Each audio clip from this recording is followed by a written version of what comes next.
Tonight, the workshop is about unboxing the Michael Harding watercolors, a new watercolor set that I got. You can see it's still all wrapped up. And this is the Ocean Shore set. In terms of the colors, this is a quinacridone coral over here. I'm excited to try that. What we're going to do is I'm going to open the box. We're going to swatch these colors and then we're going to do some color mixing. And after that, we'll paint a scene.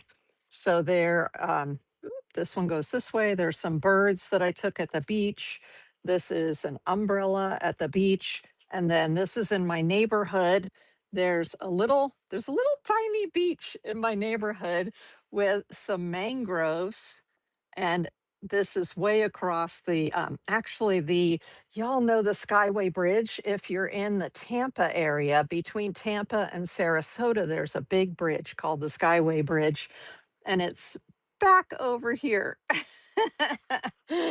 so um, these reference pictures are available. If you're on YouTube, you can go to the community tab for my channel, and I put these up earlier today. So these pictures are there. Or on my website, if you go to my website, let me see if I have the sheet handy here. Here we go.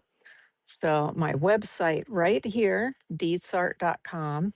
If you go to my website, then what will happen, I'll hold it up so you can take a picture if you need to.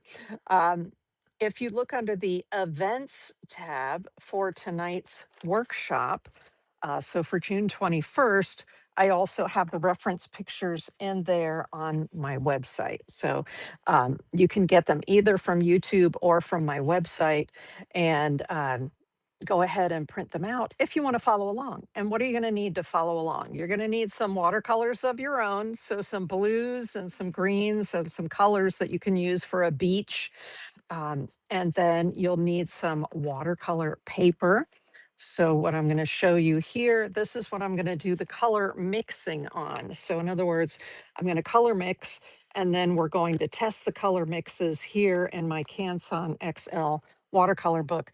These come in pads as well as the spiral bound. I love the spiral bound because it keeps everything together, right? Then that way you don't have sheets of paper laying all over the place. So that is the paper we're going to do the mixing tests on.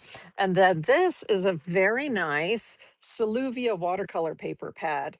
This is a very nice heavy watercolor paper, 100% cotton, so it can take a lot of beating. And this is the cold press version in a 9x12. So this is what we're going to use for the beach scene. And before we do that,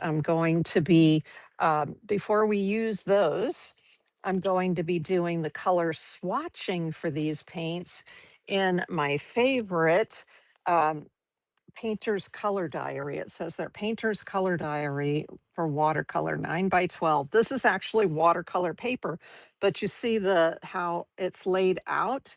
That's what the sheets look like on the inside here. This is brand new because my other one is full. And so this is my second one because I have so much watercolor. I've already filled up the other one. And you can buy these in sets of two. So if you have lots of watercolors, I would suggest you get the set of two because, of course, it's more economical, right? Now, besides the Michael Harding Ocean Shore set, I have a couple of other Michael Harding colors here. I bought this warm white because Lordy knows I have plenty of white. But I thought, this warm white looks like it would be a nice complement to this set. And then this color, Kinkesa Maroon, which at the time that I bought it, they said that it may or may not be in stock. In other words, it's something that goes out of stock often. They may not be able to get the pigments. The pigments are a little bit rare. So I went ahead and grabbed it. It's number here it says W314. So that is the color number on the mic from Michael Harding. And then this one, Terra Verte, It's called Terra. Let me see if I put my hand there. Maybe you can see it better. It says Terra Verte. And the Terra Verte gives you a very, very, very pale green, which sometimes I like that. Sometimes that's what I want. I want something that's super pale. And then this is Belladonna, the color they call Belladonna. And it is actually, oh, and this is color W168. And it is, what I like about this is that it's a very, very, very, it's like an eggplant purple. Oh, it's fabulous. Because you can see there's no purple in here. Could I mix a purple? Well, I don't know until we try it using the quinacridone coral and some of these blues. But I love my purple, especially for shadows, which is one of the reasons why I bought it separately.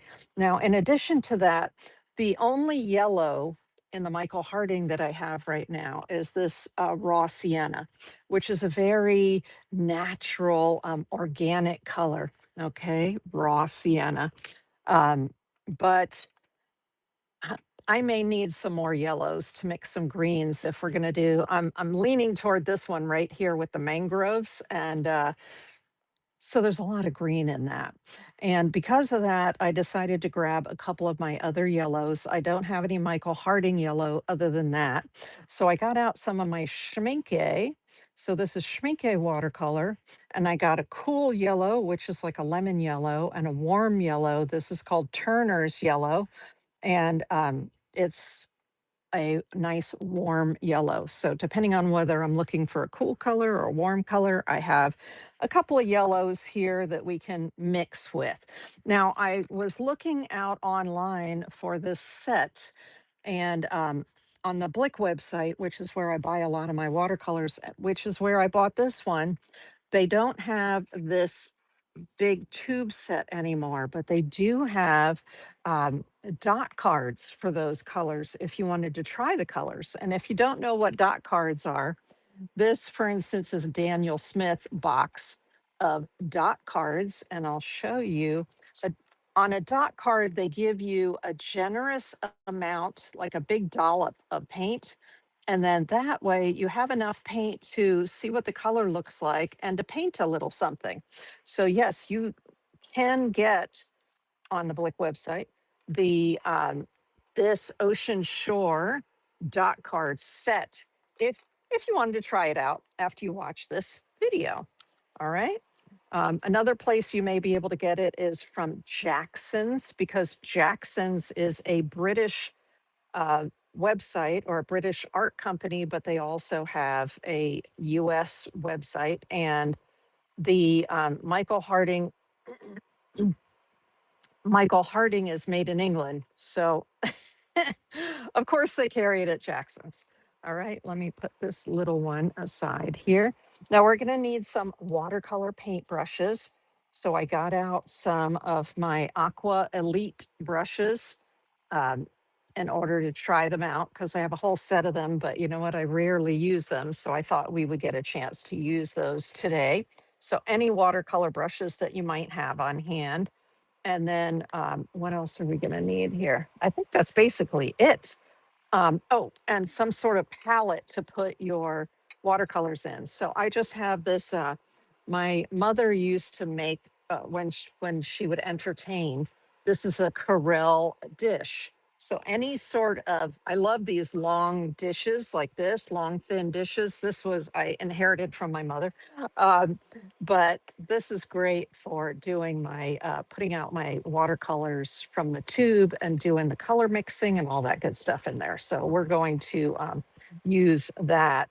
You need some sort of plate, even if it's just a paper plate, or one that is nothing can soak into, is perfect for putting out your tube watercolors. One last type of watercolor that I may use, I may not, but I may, is gouache. So this, for instance, is Winsor and Newton designer gouache in zinc white. So when you're doing an ocean scene, and you know how there are the right along here, you have your sort of crashing waves, right? And what I like to do is I like to come back over top of the blue that I put in there and then use designer's gouache, which is opaque because most of these colors are transparent or semi-transparent watercolors. But if you get a gouache is just an opaque watercolor. So this white should help us with that. All right. So I am going to let me go ahead and get this mixing guide opened up because I am so excited. And also the Michael Harding box. Nothing like getting new paint, right, y'all? Oh my gosh.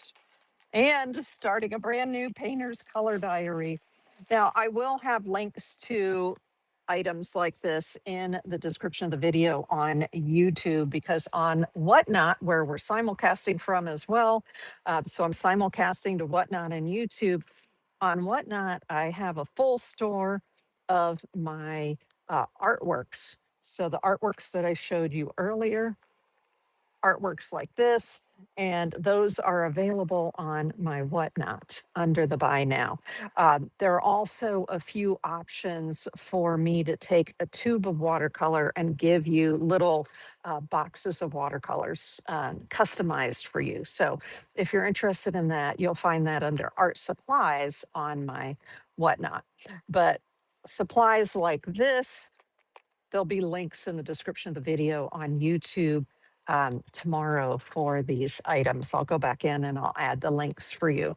All right, let me go ahead. Oh, one more thing. Let's go and get this open. It's always so exciting, right? Let's unbox this Michael Harding. I don't, it, you may not be familiar with Michael Harding, but like I mentioned, they are from the United Kingdom, from England. And oh my gosh, the colors, they make a full line of oil paints. And they were the Michael Harding, the gentleman who is the colorist who owns the company. He said people asked him, "When are you coming out with watercolor? You have all these beautiful colors. When are you going to give us watercolors?" So he finally, just a couple years ago, came out with his watercolors, and they are just there. They are luscious. Okay, let's get those out of there and put them to good use, right? I'm going to go over top of the table and we will get started with the swatching, the mixing, and the painting. Okay. Okay. Let me get this water here, move some things around. I have two waters because Lordy knows when you're doing this, especially when you're doing swatching, you're dipping in and out of your water a lot. So I definitely am going to need plenty of water. Hello, hello to everybody that's coming in over on Whatnot. Let me move this up to make sure that you can see everything okay. I'm going to put the pictures aside for right now. We're going to get to those later. Um, Let me make sure. Yep, even better. Okay, cool. Here, I've got some ink from my last workshop. Let's move you out of the way too. Out of the way, out of the way, up, up, up, up, up. Okay, good. So you can be pretty much center. Fantastic. All right, I got to get my knife out of the way there so I don't hurt myself. So again, this is by HG Art Concepts, Painter's Color Diary watercolor paper. It's 100% watercolor paper, which is perfect for doing your swatching with. Now, what you're going to notice here, and what I love about this is there are sheets for in between the pages to help protect the pages. And this is a 100% cotton watercolor paper. It already comes with all the lines and everything you need to do your swatching. And then the next one, there's one of those filmy papers in between it. And the next, it comes with 10 pages. The other cool thing about these pages is that these, not these filmy pages in between, but the actual pages themselves are made to pop out of the book like this. So you see that? So that if you want to, when you're painting, if you want to pull a sheet out and have it in front of you while you're painting with a particular brand of paint, then you can see the colors right now, right there. Now, of course, you can use this also to do color mixes and put the color mixes in there. So, for instance, with some other brands of watercolor paint, like Winsor and Newton and Schmincke, I have so many of them. I could have a book just for that brand and put a bunch of color mixes in there. But today we're only going to do the swatching of the colors, and then we're going to do the color mixing in another book. So let me go ahead here. I'm going to use my number 8 Aqua Elite from Princeton. Thanks for spending your Sunday afternoon. Happy Father's Day if there are any fathers out there watching right now. Now, another cool thing here is the way that the lines are in here. You can go ahead and write on here. So let me put here that this is Michael Harding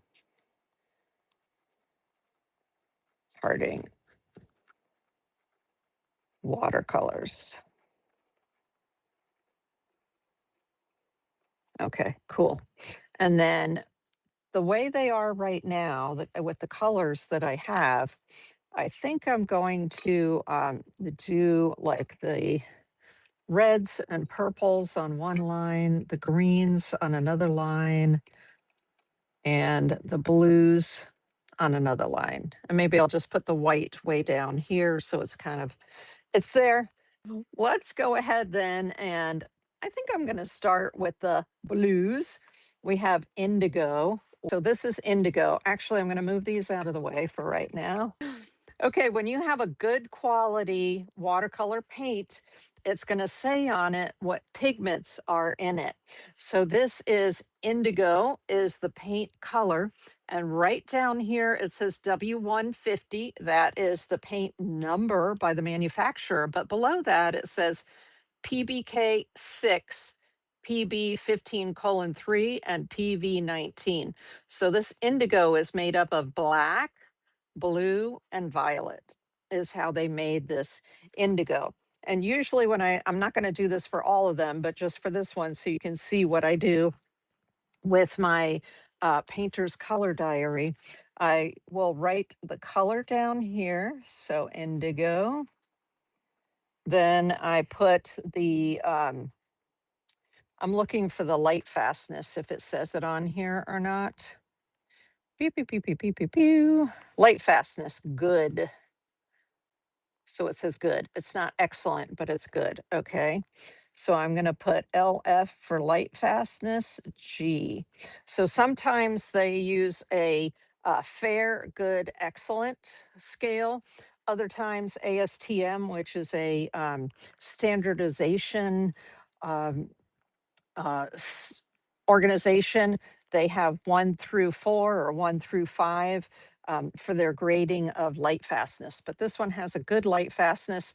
And then I write down what the pigments are that are in it. So this is a P. I'm not, like I said, I'm not going to do this for all of them, but I wanted to show you what I actually do when I get new paint and I am swatching them. So PB,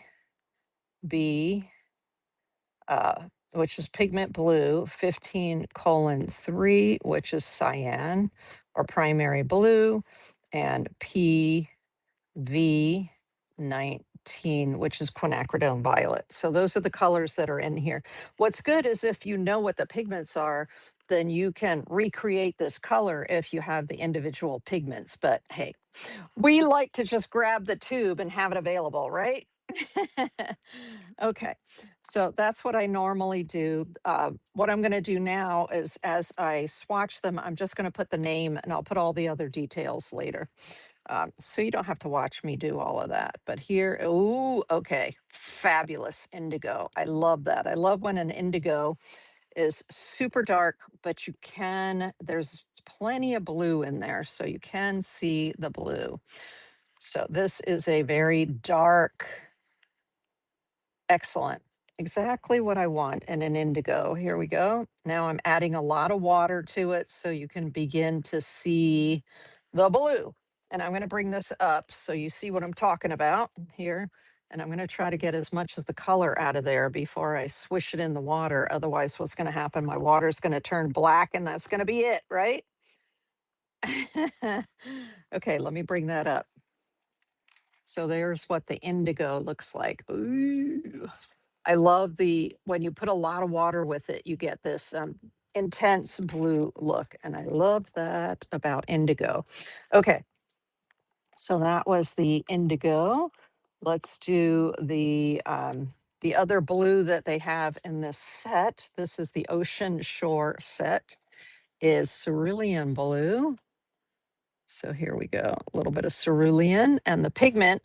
This is fabulous because it's a one pigment color, which means it'll mix well.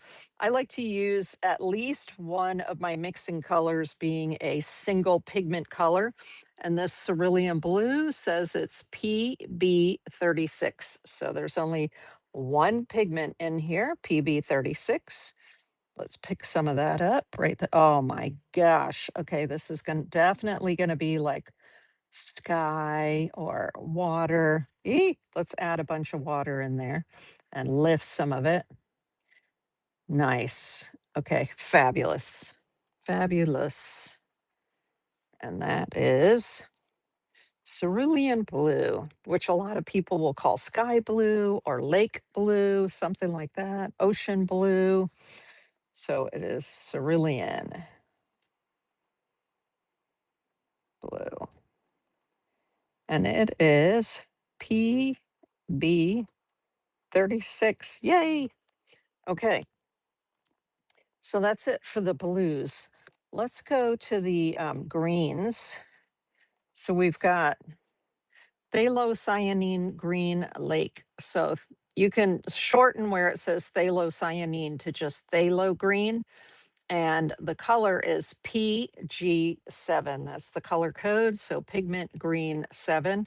And this is what I would call my mixing green. So believe it or not, it's important to have a mixing green on your mixing palette. And you're going to see when I swatch this, it looks very emerald, which looks very artificial. But when you actually mix with it, it mixes amazing blacks, and it also helps to deepen your some of your greens when you are mixing greens. So this one looks kind of crazy. It's going to look crazy when you put it on here. Definitely has that synthetic look to it. Phthalo Green Lake. So, you know what? I don't even need to write it because I know exactly what it is. When I look at that color, I'm like, oh, okay, PG7. I know that's what it is because I've been doing it long enough, but I'll go back and I'll put it in there later. I know that's the PG7. Okay, the next one we're going to do is the moss green that comes in the set, and it has a bunch of different colors in it. So let me look at the label for you. The moss green is a PY150, so that is a yellow, a PB29. So PB29 is ultramarine blue. Hey, Florida Glass Girl, welcome in, welcome in. And a PR209. So PR is a red. And I can see it right in the plate there. It looks like moss. So let's check it out. It almost has a green gold look to it. I know why they put this in there because it looks like algae. It looks like a kelp or something, you know, if you were going to do like an under ocean theme. Yeah, that's cool. Very cool. Nice looking color right there. Moss green. I'm going to bring this up because it's probably hard to see from way back there. There you go. You can see that a little bit better.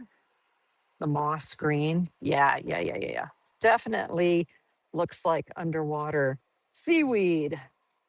Okay, and the next green I'm putting in there is the Terra Verte, which is super light green. Let's put that right there. Nice. And it doesn't look super light in here, but when you add the water to it, yeah, it gets really light. Okay, so let's go ahead and pick that one up. The interesting thing about Terra Verte is whatever the pigment is, let's see what the pigment is in it.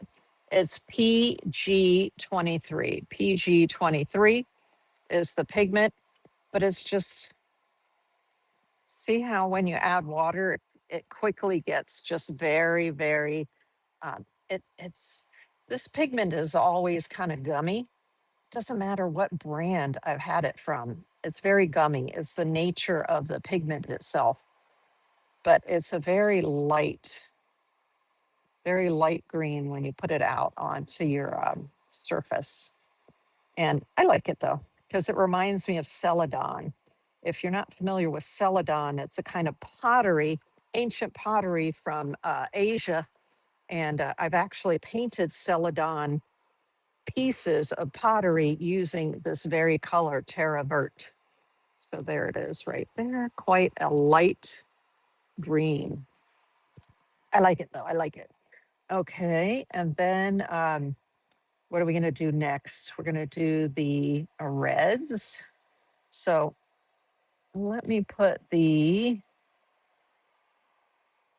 which one? Which one?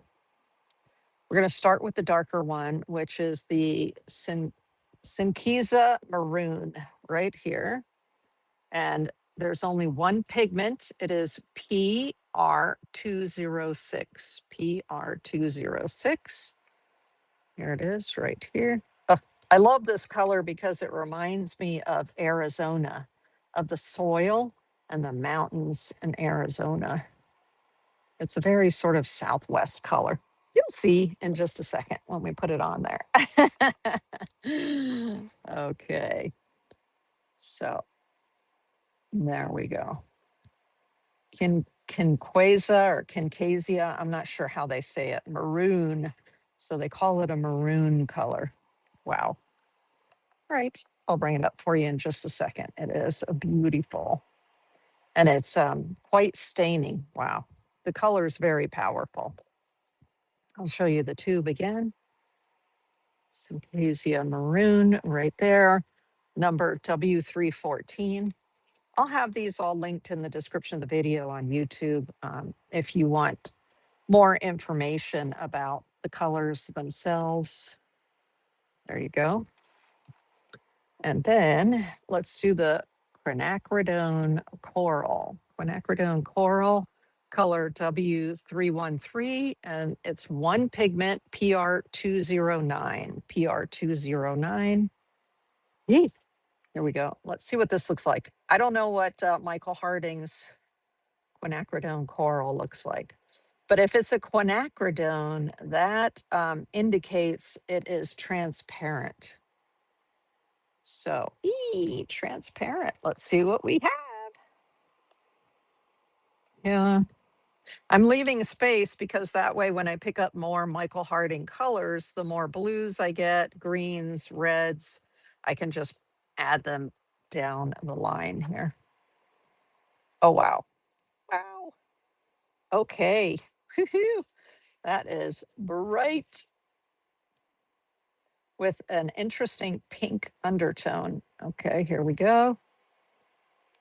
And it's quinacridone coral. Let me add a little bit of extra water to it here and lift some of it so you can kind of see that pink undertone. Interesting. Interesting. Interesting. I could definitely see that being coral. So I guess the idea is in this set that you've got sort of your oceany blues, you have your algae greens, and then you have and this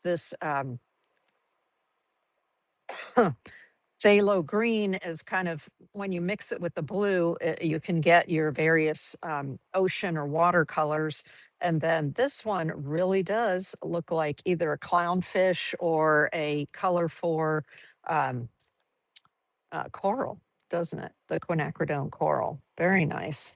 And then the last color that came in the set is the raw sienna light. So raw sienna light is PBR7, pigment brown 7. And so this would be considered the yellow, but the nice thing about it is it's kind of like a, uh, well, first of all, it's very natural. Uh-oh, which way am I turning it? Let's see. Righty tighty, lefty loosey, right? Ooh, okay, this one's a little hard to get open. There we go. I got it.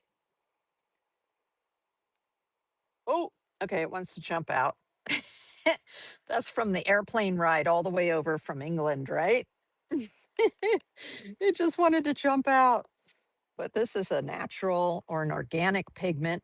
Some pigments are synthetic that we make watercolor and other paints with, and some pigments are naturally derived. And so this one is a naturally derived pigment, your siennas, the PBR7. Ah, okay. I know you keep wanting to come out.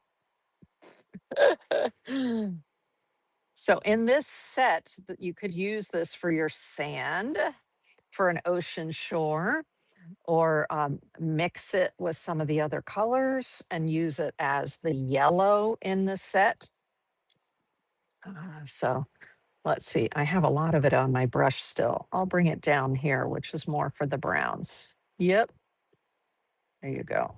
This is a raw sienna, not a burnt sienna. A burnt sienna means they literally heat in an oven. They heat the pigment that's in there, and then that turns it a little more red. And that's why when you see a burnt sienna is more red, and a raw sienna is more yellow. So let me bring that up so that you can see it. So that has more of a yellow tint to it, which will be great for color mixing. We're going to have a lot of fun with that. And then the last, I have two more Michael Harding colors left to swatch. This is the Belladonna. So it is a purple. That's kind of a specialty color, right?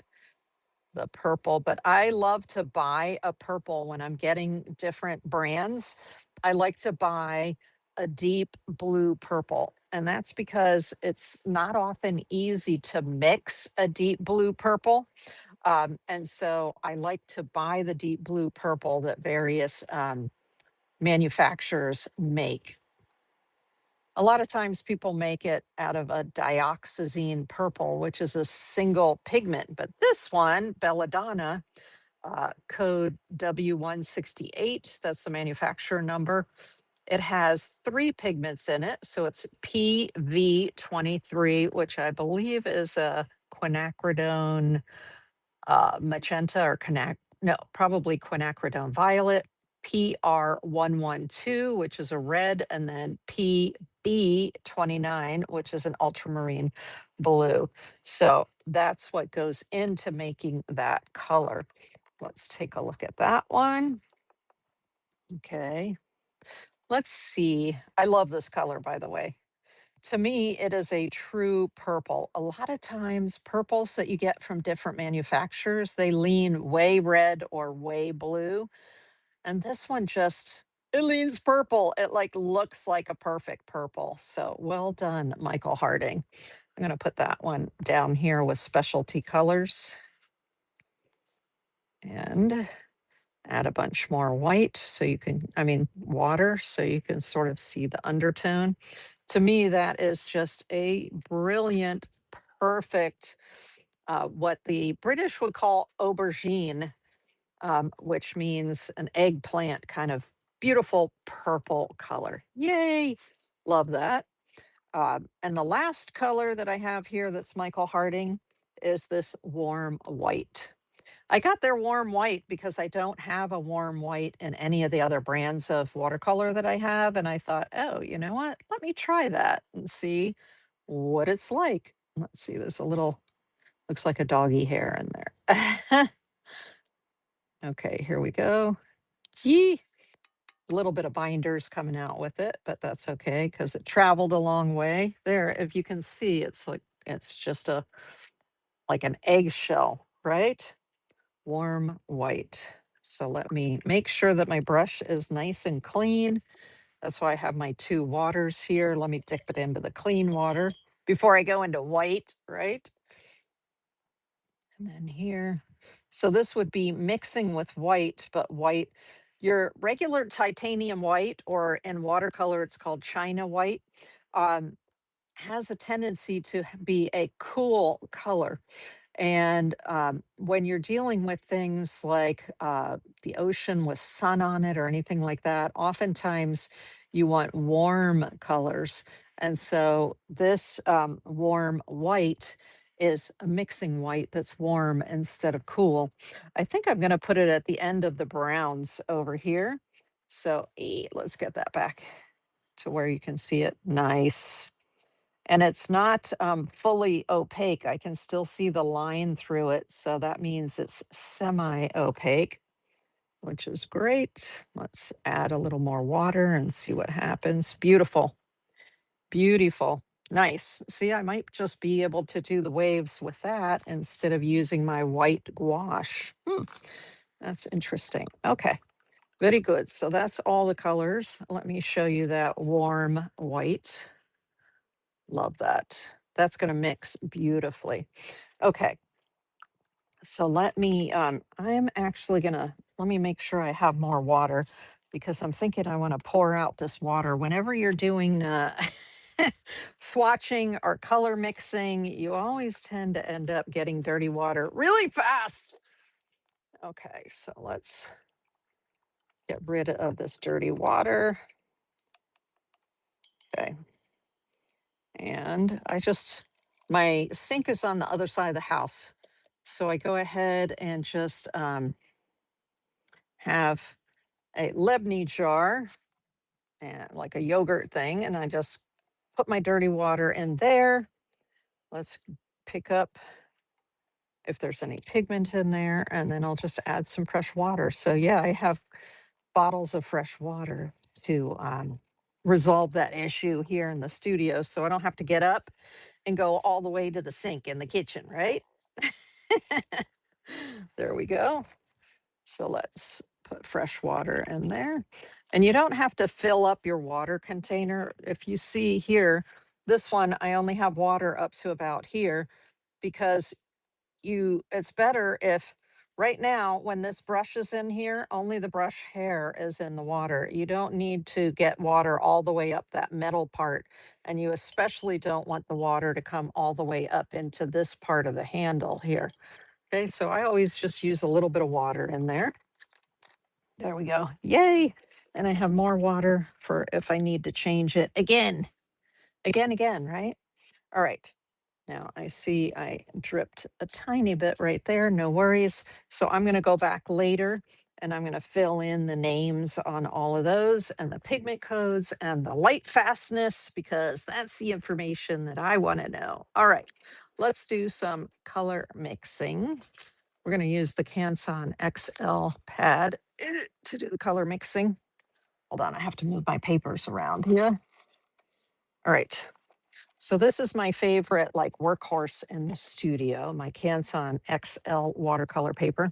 And now we've got some colors here that we can play with. So let's do some experimenting. I want to try this raw sienna and use it as my yellow to see what kind of colors I can get out of it. So let's use the raw sienna together with some of these greens and blues to see what it does to them. So first I'll bring out a little bit of raw sienna here on my tray. That's why I like to use these kind of mixing trays, this big open area like this, rather than the ones with the little sections in them when I'm experimenting like this. Okay. That didn't do a lot to it. And the reason is because this phthalo green, it should be phthalo green blue shade. It doesn't say, but it should be, um, is super powerful and super staining. So you always need just a touch of that and a whole bunch of your other, whatever your other color is. Okay, now you're talking. So I just needed to add more of that raw sienna. Very nice color. And let's put it on here so we can see what it looks like. Fabulous. Nice green, middle green. So let me write that one down. That was the raw sienna and the phthalo green, right? Raw sienna plus PHTHALO. That's the shorten for a phthalocyanine, just phthalo green. Okay, wonderful. And then, so I always like to see what kind of greens can I get out of if I have a yellow like that. So let's take this, yeet, drippy drippies. Let's take a whole bunch more of this yellow here. And we're going to mix it with that moss green. Now, the moss green does not stain. It doesn't have the same tinting power as that phthalo green, which is your mixing green. So let's grab a little bit of the green with that yellow. This moss green is nice because it looks very transparent, and that's lovely. Okay, there's a very olivey green that came out of that. Fabulous. I love mixing with the earth tones like that. Is fantastic. Okay, nice one. Nice, nice, nice. So that is the raw sienna plus uh, the moss green.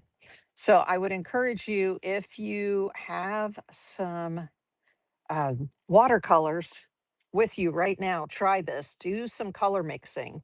Um, Take a yellow and start mixing it with your other colors, because we're going to mix that earthy yellow together with all of these other ones, because that's the color that I tend to use the most. Normally, when I buy yellow, y'all, if it's available, I buy the yellow in large sizes like this, because I just use it so much for color mixing. Let's get some of this Terra Verte, which has very little staining power. Very little staining power. It barely did anything to this except make it gummy. Like I said, the pigment that's in Terra Verte, it doesn't matter what brand I've tried, it's gummy. So it's the nature of the pigment itself. So that is raw sienna plus Terra Verte. Now, what a lot of people do is they will actually create grids on their paper, and then they'll do the color mixing, and it's got, all the colors listed this way and this way, but usually when I mix it, I just take whatever I have and I do a little bit of work like this in order to get a feel for how things mix, and then I just go for it. Now, I am going to tell you that this raw sienna, so I'm going to show you the tubes, the raw sienna plus the Terra Verte, which has hardly any staining power. I'd say it has no staining power to it. The interesting thing I'm seeing on my paper, and I don't know if you can see it or not, is that this raw sienna Terra Verte mix is granulating. So that means that the pigments are separating, and it gives kind of a grainy look to it. That could be useful when you're doing something like sand, right? To have that graininess. So that was, even though the Terra Verte didn't change the color of the raw sienna very much, it changed it into a granulating color. And that's very interesting and good thing to know. All right. Yay. Let's go ahead and put some of this with the Cerulean Blue, which is both of these. Let's see, this one is PBR7, and this one was the PB36. So they're both single pigment, so we should get a really nice blend of the two of these. Let's grab some of the Cerulean. Right. Almost equal amounts of the two. Oh my gosh, it's giving me the most gorgeous teal, y'all. Beautiful teal. So it's good to know that for painting sort of ocean themed uh, imagery, right? Let's go ahead and put that one here. Wow. Okay. I love that. Love that color. Let me bring it up a little bit so you can see. Wow. Let's see if I can get it up even closer for you. Beautiful. Okay, so that is raw sienna. I'm in love with that. Plus cerulean blue. Fabulous. And then we're going to combine it with indigo. It's only going to take a touch of indigo. So I'm going to have a pretty good blob of the raw sienna, and then just a touch of the indigo. Come on, indigo, get on the brush. There we go. Just a touch of indigo. Yee. Oh, nice. So it's like a darker version of this teal. Yeah. Because normally blue and yellow mixed together make green, right? I mean, a green, yes. But this is making like a really interesting dark teal here. Okay, fab. It's just a darker version of what we got with the cerulean. Nice. Okay, so raw sienna. Also, the color will shift potentially as the colors dry. The color will shift. So you do want to do something like this and give the colors an opportunity to dry, because what you see on your mixing plate may not be the result when your paints actually dry. So this raw sienna indigo is so interesting because I would call that kind of an ocean shadow color. It has a slight green to it, but it is very dark because of the indigo, right? Let's look at the, now I'm going to mix that raw sienna with the quinacridone coral, which is the color that came in the set, right? 2, 3, 4, 5. Let's mix it with the color that came in the set. So there's a little blob of the raw sienna, and we're going to get a little blob of the quinacridone coral. Nice. Wow. That's a totally different color. It's crazy when y'all doing the color mixing. It almost tends toward a browny orange. Huh. Very nice though. When you take your natural colors like a raw sienna, burnt sienna, raw umber, burnt umber, and you mix it with these brighter colors, it just tones down the color just a little bit. So this is a little bit more earthy version of that quinacridone um, coral. Very nice though. Okay, so this is the raw sienna plus quin. So quinacridone, you shorten it by saying quin, Quin, coral. Nice. Now, I'm also going to try that with the Sienna maroon, and I'm going to try. So I'm just going to clean this up, that color up right there, because I need some room. I'm running out of space there. Okay. So you can just get yourself a little bit more. When I do these color mixes, I'm not mixing a lot. I'm just mixing enough to see what the colors are coming out as. Okay, so let's take some more of that a blob. And then let's take a little blob of this Syncasia maroon and see what kind of a color we get. Okay, it's just a kind of a little bit browner version of what we got before. And very nice.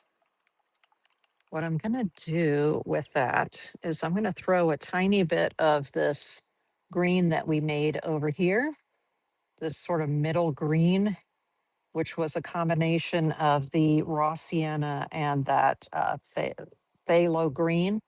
I'm going to take a little bit of that because green and red are opposite each other on the color wheel. So I'm going to add it in.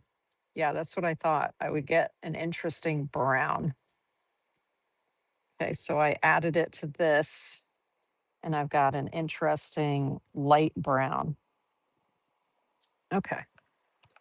So that's taking two mixed colors and putting them together as well. So this is the raw sienna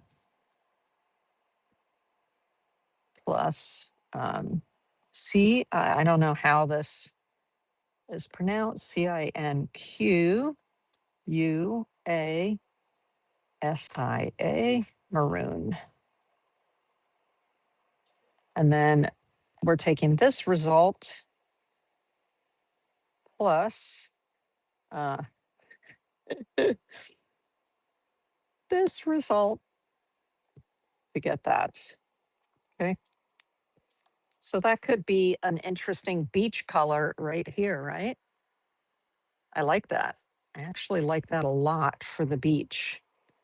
What if, see, this is your opportunity when you're doing your experiments, color mixing experiments, then it's like, okay, now what if I take some of this, well, we had that raw sienna Terra Verte over here that gave us some nice granulations. So I'm just gonna add a little bit of the warm white in with that mix that we made here to see if I can get a nice light sand color. Let's see. It didn't do a whole lot. The warm white is too strong. So what I need to do, what if I throw just a little bit of that, a little bit more of that yellow in there? Okay, now you're talking. Now we're getting more of a sand color. Okay, cool. So this is the sand, because, you know, I'm thinking of doing sort of a beachy theme, right? And that's what they call this set, is the ocean shore set. But this raw sienna by itself is, let me show you next to this. Let's just do the raw sienna by itself. The raw sienna looks too, to me, it looks too brown to just be a beach scene. It could be the dark sand, but I feel like it's a little bit too dark to just be sand by itself. Having living near the beach anyway. So this is just burnt raw sienna with a lot of water. Plus lots water. And this is raw sienna plus the Terra Verte, TerraVerte,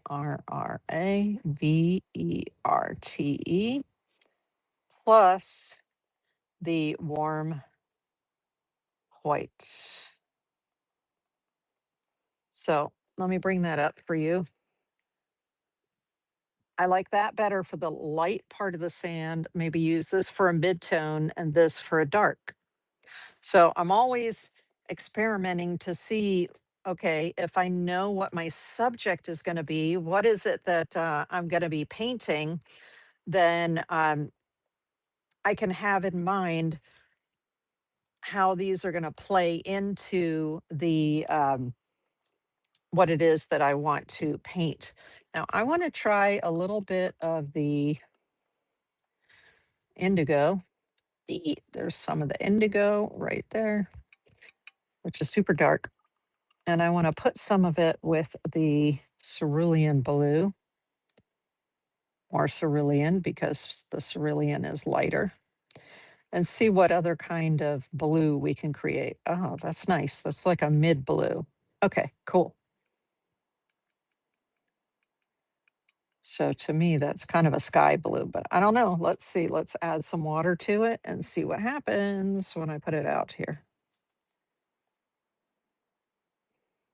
Mm, I'm not sure, but let me write it down. This is indigo plus cerulean blue. And as a reference, I'm going to put the cerulean blue.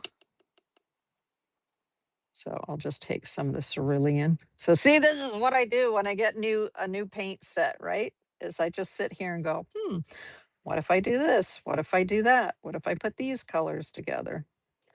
Okay.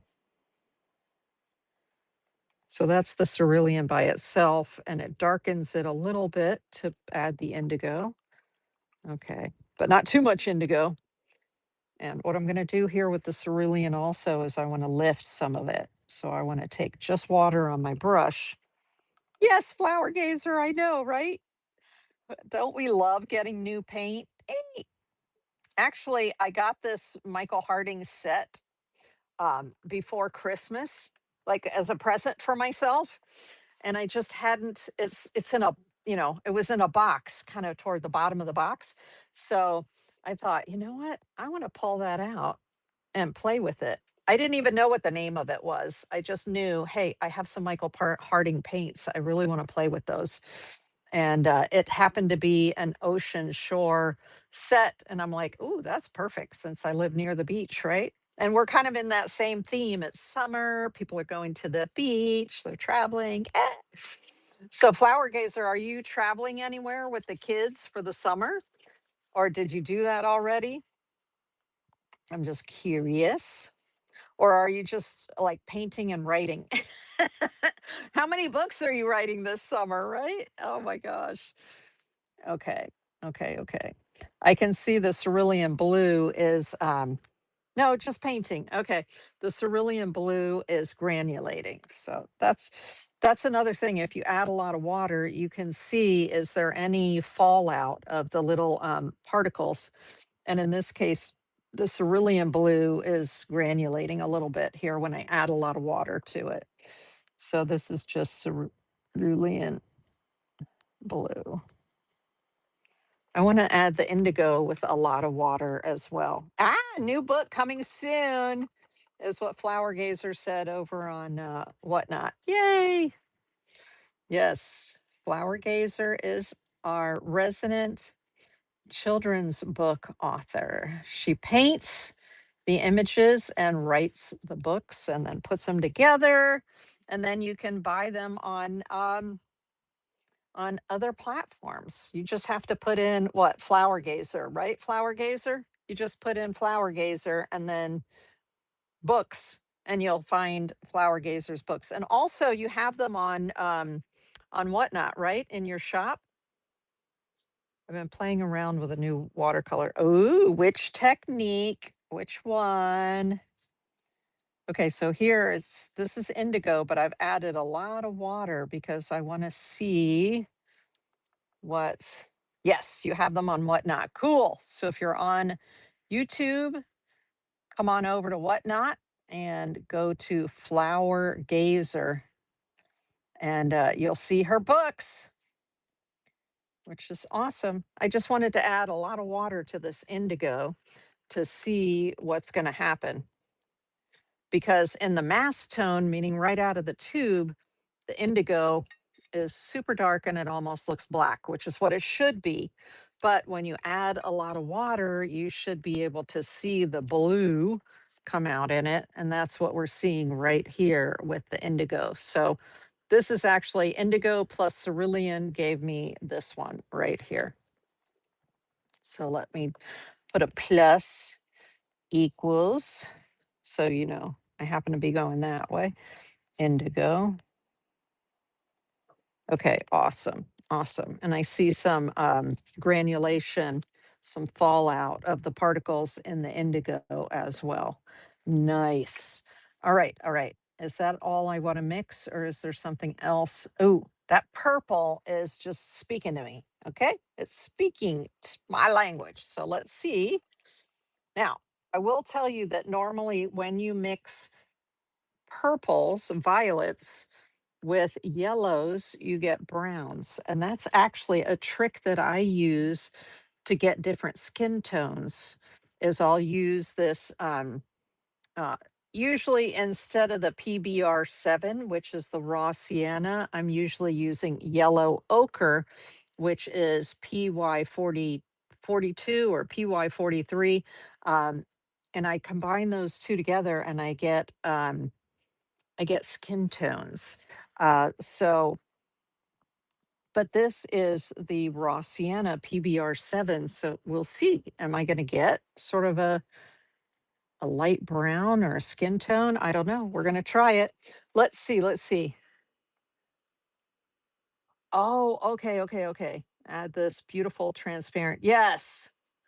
Okay, so Flower Gazer says she's experimenting with using lots of water with her watercolor paints in order to get these I'm going to call them ethereal, um, just barely there layers, and then with those layers, you are layering them like this, and you get this incredible depth with this amazing luminosity, right? The 20 layer technique. I have a book about that. I haven't tried it yet. I have not tried it yet, but Flower Gazer said you have to be patient because you've got to be patient because you have to wait for each layer to dry before you put the next, like barely there layer on top. What else are you saying? It's critical to soak the paper in water for 2 hours. Oh, okay. And then you let it dry completely. And that way your paper won't buckle and your paint won't run, right? That's critical. I can understand that. Let's check your book on this next time. Yes, yes. My book is like right over there on my studio bookshelf. I know where it is. Yeah, but I was like, that is a really cool looking technique, and I haven't tried it yet. Um, I have the book, but I haven't I didn't dive into it yet. Okay, so we're gonna do a little bit of this belladonna, which to me is like the perfect purple. And I'm going to put some of that raw sienna with it. Yep, I'm getting a brown. Interesting. I'm getting a very interesting brown, actually. Let's see. It's almost, how wild is that? It's like a reddish brown. Okay. Let's see. I will put it out here so that we can see what it looks like on the paper. Yeah, it's creating a reddish brown. It's bringing out the red that's in the purple. That's interesting. Let's add more of the yellow, as in the raw sienna, and see what happens. So I just added a little bit more raw sienna. And what do we have? Yeah, something that's a little more brown, but with a red undertone. Interesting, right? So that's the yellow and purple. I'll bring it up closer. So yellow and purple together, the yellow being the raw sienna. So interesting, interesting colors that it's putting together there. Not the same kind of brown that I get when I use a yellow with the purple. Now, remember, I have two yellows that I put together with this set. These are by Schminke because the only yellow leaning color that I have right now is the raw sienna from Michael Harding. But when you do a lot of color mixing, you're going to need a lot of yellow. So let's try the instead of using that sienna, raw sienna here. Yee. With the what I would call like a classic purple. What you want in a purple, I'm telling you, what you want in a purple is this color Belladonna from Michael Harding. So I'm going to take, let's try both of these. So here we've got, come on, lemon yellow. The lemon yellow's just trying to jump right out of there.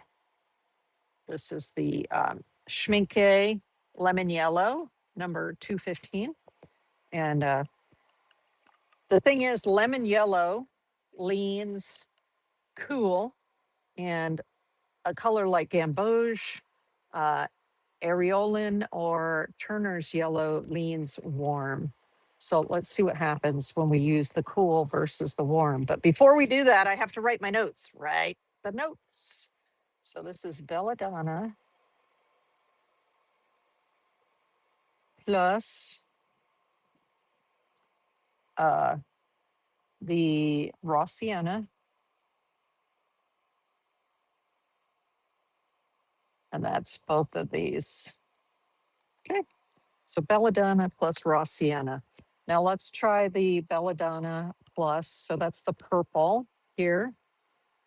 So now we're going to look at the purple Belladonna plus this cool yellow, and we're going to see what happens.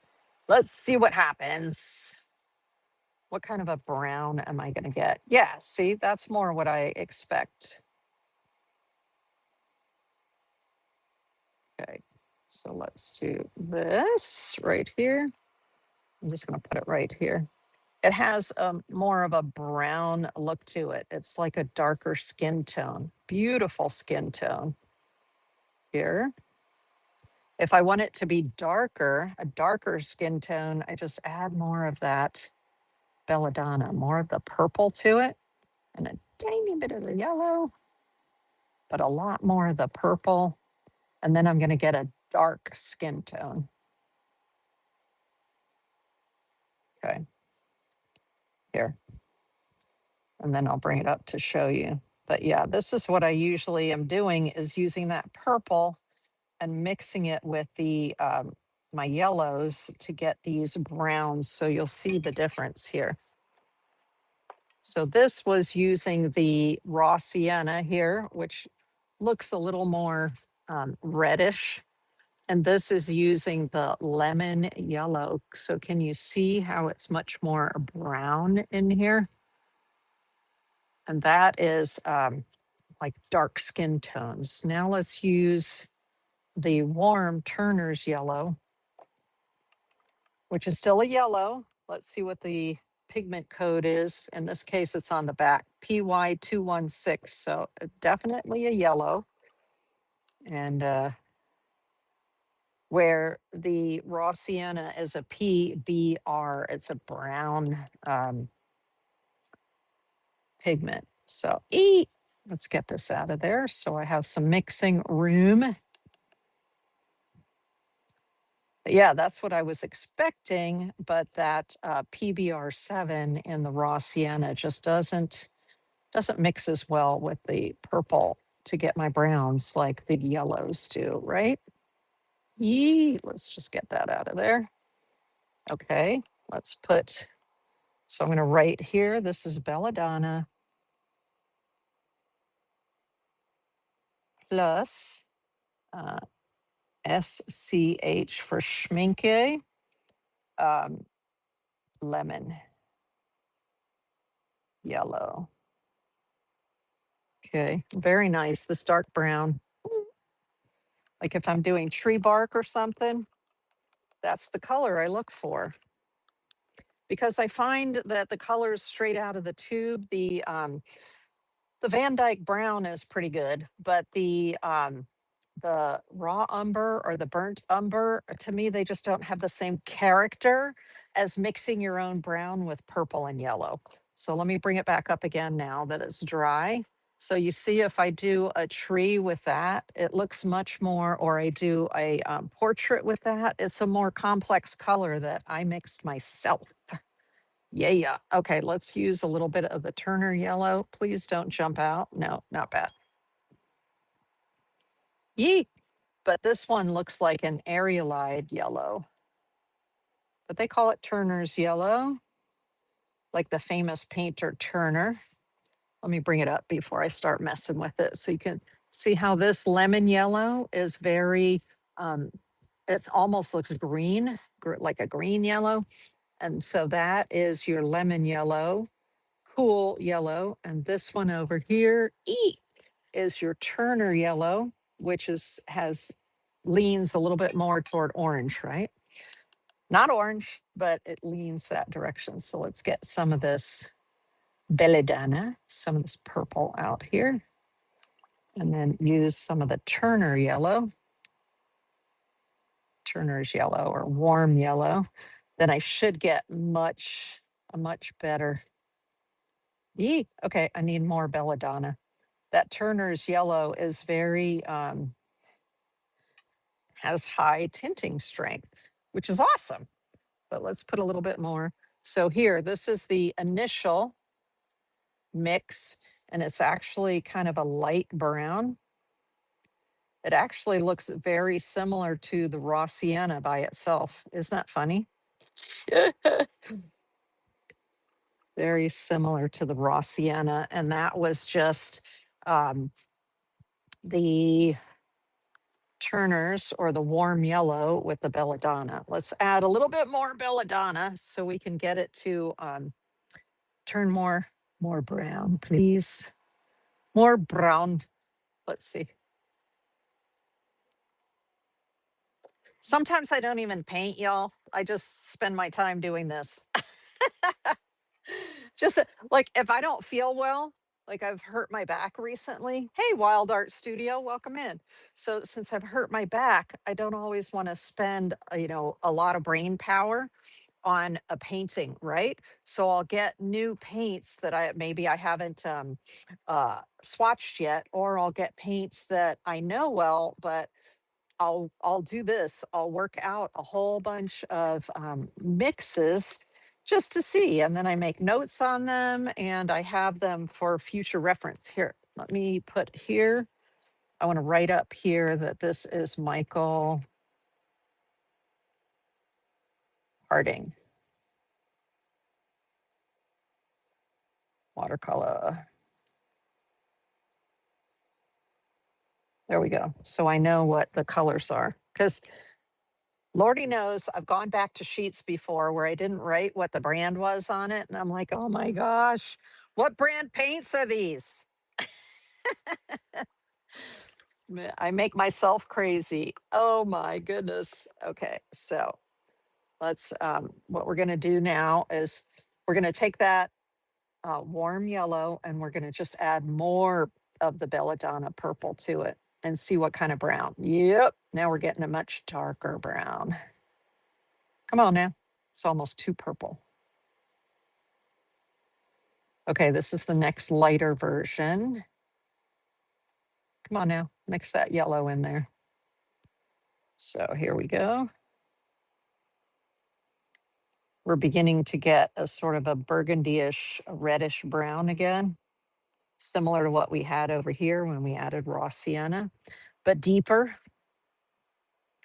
a deeper brown. And then let's add just a little bit more purple to it and see what happens. Come on, purple. But the purple may overwhelm that yellow just a little bit. And then it'll get redder and redder. Ooh, okay, okay. I'm getting more of the same here, but I'm going to add a little bit of the cool yellow to it because, why not? It's right next to it here, and see if I can get it more brown. Yes, that's what I thought. Because what's happening is that warm yellow and the purple, it's drawing out the red in the purple. Because the warm yellow is warm, similar to the red being warm. Adding the cool yellow to that mixture turns it back to being brown. Very nice.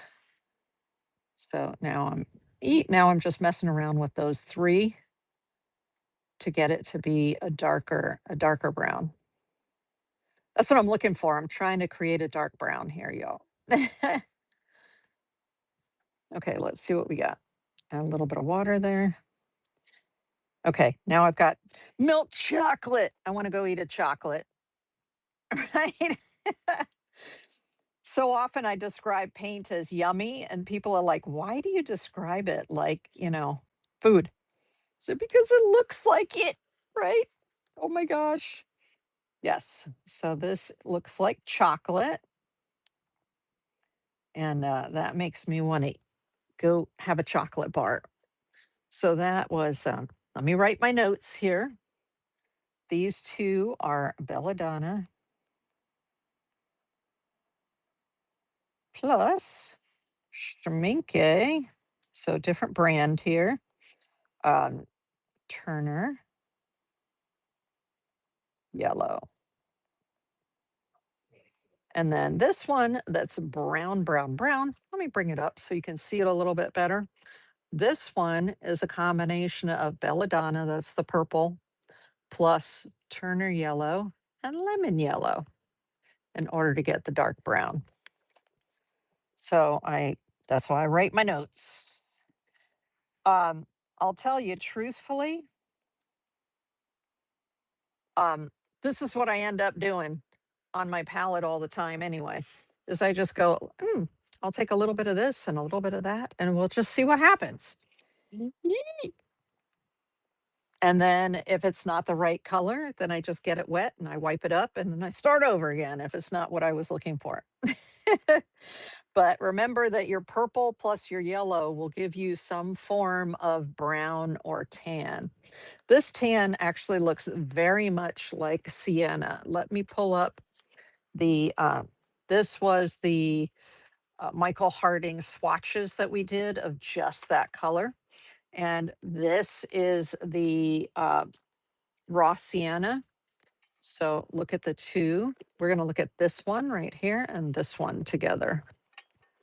They're quite similar, not exactly the same. They're similar, right? But I just wanted to see how that was going. So this was Bella. Oh, that chocolate looks amazing. So that plus schminke, lemon, yellow, plus schminke, Turner, yellow. Okay, so that's belladonna. That's the purple, plus the light yellow and the dark yellow. All right, where did my light yellow get off to? There it is. It was upside down. So that was the belladonna, which is this beautiful Michael Harding purple. I highly recommend you try it. If you love purples, like I love purples, especially y'all for mixing like this, the purples are important. Um, and then the light yellow, lemon yellow, and the cool yellow, warm yellow, the Turner's yellow. Okay. I like what I'm seeing. I like it. I like it. I like it. I like it. I like it. Okay. Awesome. Now I've got some reference points. I have the color mixes and I have the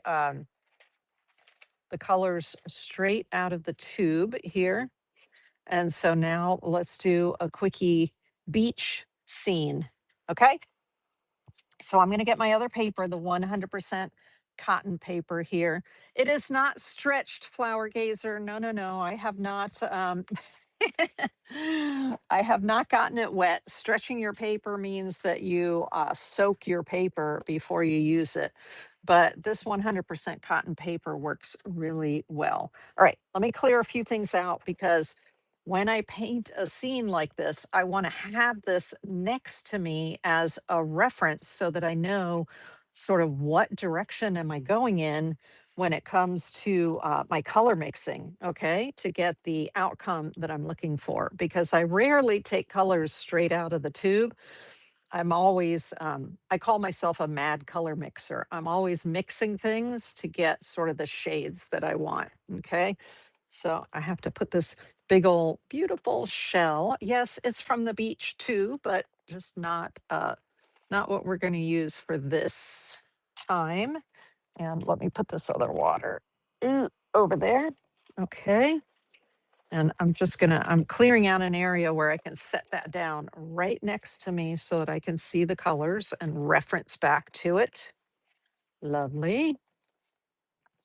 And then, oh, it's a little intimidating, right? Your watercolor paper with nothing on it. Now, I want fresh water. If I'm going to start a painting, I want fresh water. I don't want water that's been all muckied up, right? So let's get rid of this and get some fresh water. Yes, I still have my clean water right up here above me that I use to make sure that my brush is nice and clean. But we're going to go ahead and get rid of this mucky water from doing all the color mixing. Okay, there we go. Nice. Here we are. Ooh, I can feel my back going, Mommy, Mommy, Mommy, what are you doing? Like, hold on, I just got to get this painting done. All right, there we go. There we go. Let's get some water back in that. We'll close this one up. Nice. So let me drink some more while I'm getting all this organized. I'm going to drink some more of my turmeric and ginger tea. Yes. Mm. Well, thank you for hanging out with me on your Sunday evening. Thank you. Thank you. And I hope you've had a wonderful Father's Day. If there are fathers on the line here, or you're part of a family with a father, I hope you treated them well today for the holiday. Okay, let's see where we are. So we've got these. I have my photograph. This is what the idea of what I'm going to do. Ooh, so if that's the idea, I need to change my paper and landscape, right? Because let me just make sure that you can see all the paper. Yes. Okay. And we're just going to move this up just a little bit. All right. Awesome. So this is near my house, and it is a bunch of mangroves growing at the edge of the water. Yes, believe it or not, we have had crocodiles come up in the water there. Not very often, but yeah, crocodiles have been spotted in there. So I don't swim in there. My sister-in-law used to swim in there. I'm like, okay, then. All righty, then. I'm just going to move this down just a little bit and move this down a little bit. And I'm going to prop this up right here. If you want to see this picture, if you want to get a copy of this picture for yourself, it is in the last community post on my YouTube channel. So just go to my YouTube channel and then look in the community tab or posts tab, and you will find there are a couple of pictures here like beach scenes. Okay. And then also on my website. So if you go to my website here, which is deetsart.com. I'll leave that there for a second if you need to take a picture of it. Then on deetsart.com, if you go to the events tab, the event for this workshop, I have those 3 pictures are in the, you can click and download them there if you want to use them yourself.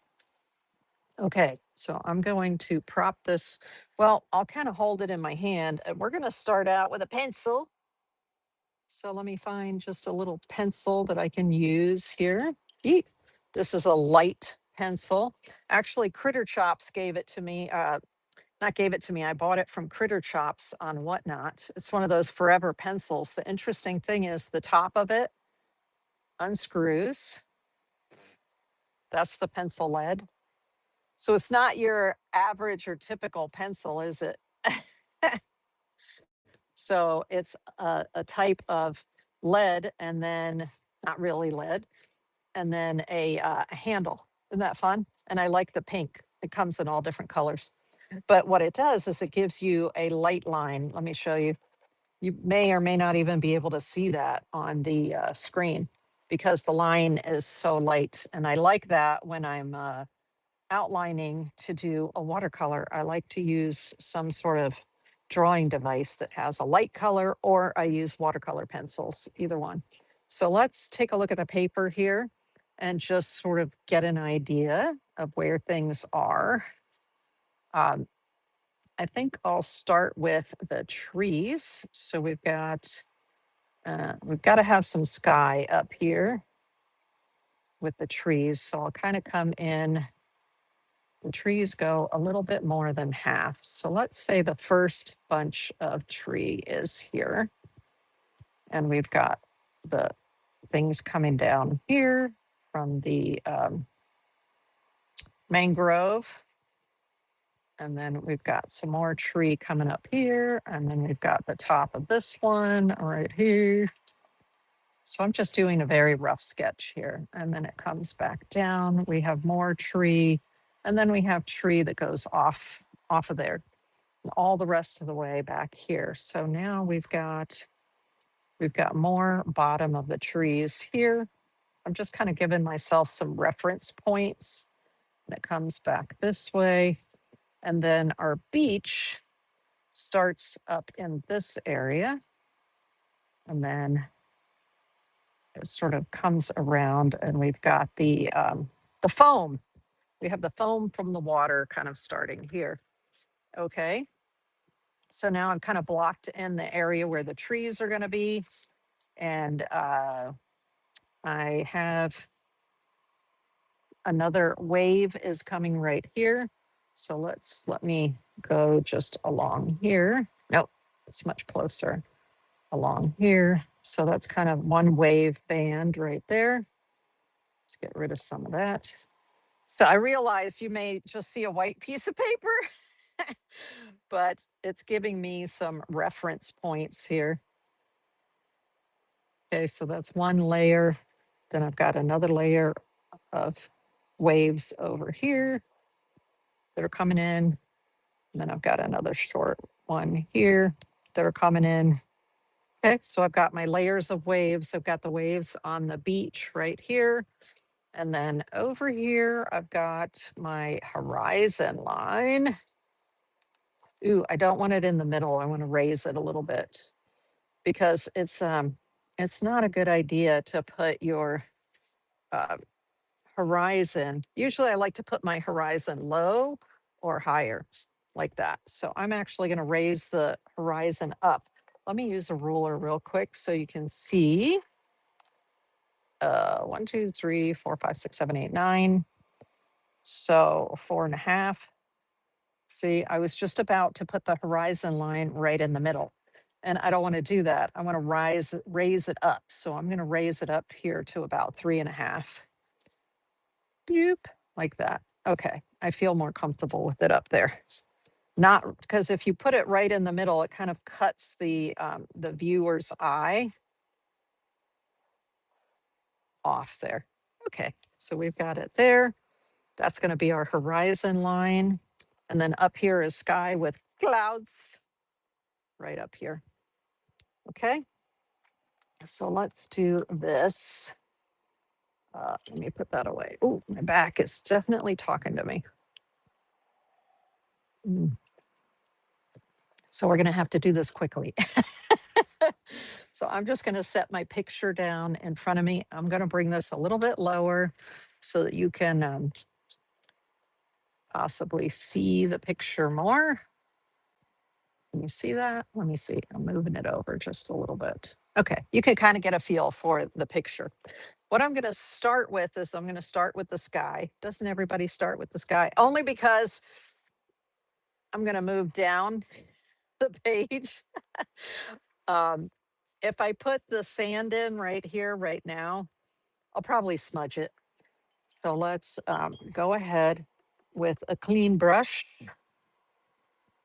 and I need a bigger brush than this for the sky. I need a wash brush for the sky. So let's go ahead, and I've got my, tonight I'm using the Princeton Aqua Elite brush line.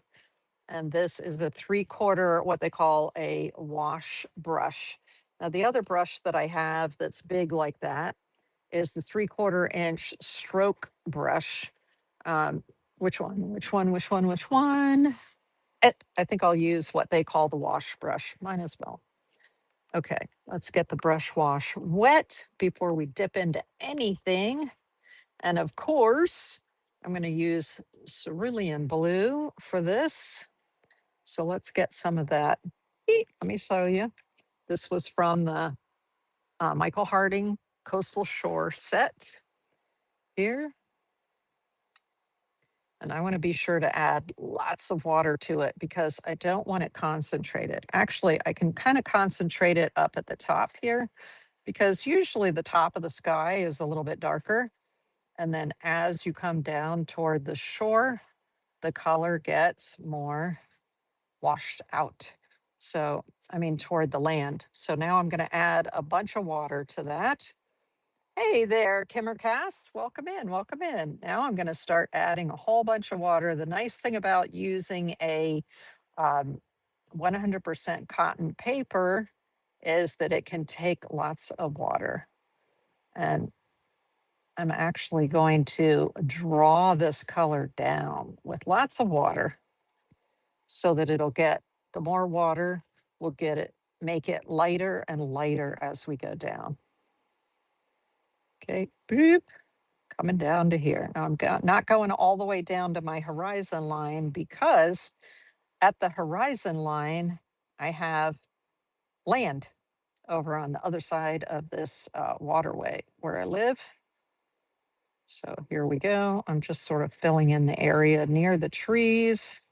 I know you can't see the line, but it's the, so I'm just making it sort of give me that beautiful sky gradient, right? And that's what you use your wash brushes for, to get a nice sky gradient or a nice gradient. Even if you were doing, like, say, a sunset and you had your yellows and reds and purples. Oh, so beautiful. Okay. There we go. Nice. Now I've got a little bit of water runoff right here. So I'm just going to pick up a little bit more of the cerulean blue. And then one more time, I'm going to sort of go along the top here so that I can just deepen that just that little bit, add a little bit more water and start to draw it, right? Because that's what I want. I want it to just gradually come down. As it dries, it is going to get lighter. So it's okay that I added a little bit more up here. And I want to be sure that the sort of this side and this area over here sort of match. So I'm going to pull a little bit more of that down into that area right there. So I have a little bit more evenness across both sides of the trees there. Ah, beautiful sky. Just the way I like it. Now, of course, you can always come back later and add more. You know, if it, once it dries, if it's too dark or too light, if it's too dark and you have a 100% cotton paper, yeehaw, you can just lift it back out with some more water. Or if it's, uh, I'm sorry, if it's too dark, you can lift some back out. If it's too light, you can add some more color after it's dry. But I'm very happy with that sky right now. Let me bring it up a little bit closer so you can kind of see what we're looking at there. Maybe you'll be able to see the lines of the trees there. I don't know. Okay. Yay, sky. Awesome. And see, there's just a hint of blue down here. Love that. Now, right in this area where the land is, here, it's very dark and you can see, oh, you know what I didn't do? I didn't lift out any clouds. So let's do that right now with the white area here of my paper towel. Just sort of going in there, picking up some clouds. So it gives you the it looks like there's some variety or some variation. You can even sweep it like this if you want to give it the look of sweeping clouds. There we go. Gives you a little bit of that variation in the sky. Okay. Come on, you can do it. All right, Coolio. See, so I picked up some of the blue on there. So now I've got a little bit of variation in the sky. If I needed more for more drama, I could just drop in more blue later and, pick up more with a paper towel. But I'm happy with that right now. So let me get this brush cleaned up here and set aside because we're not going to need it anymore. Let me see, I need some more paper towel. Ugh, there we go. Okay, Kimmercast, I'm working with the Michael Harding. I just opened a brand new set of Michael Harding, and it is the what they call the Ocean Shore set. So it has cerulean blue in it, it has indigo in it, it has moss green. Well, first phthalo green, which is phthalocyanine green lake. Okay, and then it has moss green in it. It has raw sienna light in it. 1, 2, 3, 4, 5. And then it also has quinacridone coral in it. So that's the set of 6. But I also had some other ones of my own that I had bought individually. Yes, I purchased them online. There'll be links in the YouTube video later tonight after the video's over. I'll go in and put links to, well, I'll list the colors that I used and give you links to the paint because I don't sell the paint on Whatnot. I sell my paintings on Whatnot. Okay. So, but I'll tell you which ones, like what this set is. It's called the Ocean Shore set, the colors that I just showed you. And earlier we were doing some color mixing with them to try to get a feel for what kind of colors they're going to make as we're doing this process here. Now, right in this area, I want something that looks dark, right? Because that's where that horizon line is across the water here. And so that's that sort of land and trees over there. So let me go ahead and I don't want to use this brush because this gives me more of the wash effect. So I'm going to go back to my number 8 round and we're going to pick up we're going to pick up some of the indigo. I just love this darkness of the indigo. And I'm just going to drop in the indigo right here along the horizon, but then I'm going to add some more goodies to that. So this is just starting off with the blue on the horizon. All right. That dark blue. See, it's going to the trees there. So that's more of just put in a line, right? Put in a dark line. So it's way over there on the other side of the water. And then I'm going to add, we did some color mixing earlier and we got these interesting teal colors. So I'm going to add a little bit more of the indigo here, and I'm going to add some of that raw sienna in with it. And we're going to get a dark teal color. A little bit more indigo. There we go. Dark teal. Nice. So now we're going to come in and I'm going to, instead of it being right, because there are trees and all kinds of stuff over here. So I don't want it to be even. It's going to be like that, but it's a teal color. So it's not exactly black. It's not exactly indigo. It's got a little bit of that raw sienna that was in the set. And so that makes it almost look a little bit green, which is really cool for the, but the area that would be right at the water looks quite dark with that indigo color. There we go. Nice. So I'm just sort of scratching and tapping here to give the look of there are trees and things over on that other side of the horizon. There are buildings over there too, but I'm not gonna mess around with the buildings right now. I'm just gonna give the feel of, you know what, we've got, yes, there's something over there. There we go. Awesome. And the color's not exactly yellow. It's not black. It's not indigo. It's a combination of all that. Yay. So we've got our, yeet, we've got this way in the back here, right? That's not the focus of the the painting. So you just want to sort of get it in, right? You can always go back to it later and add more zhuzh if you felt like it needed something else. But there we go. There's that background there. I could even come back in there later with a little bit of this, like this PG7, this phthalo green is like so artificial looking, but I can add it to some of this other green that's in here that we were mixing earlier. Oh my gosh, it's still too artificial. Okay, okay, okay.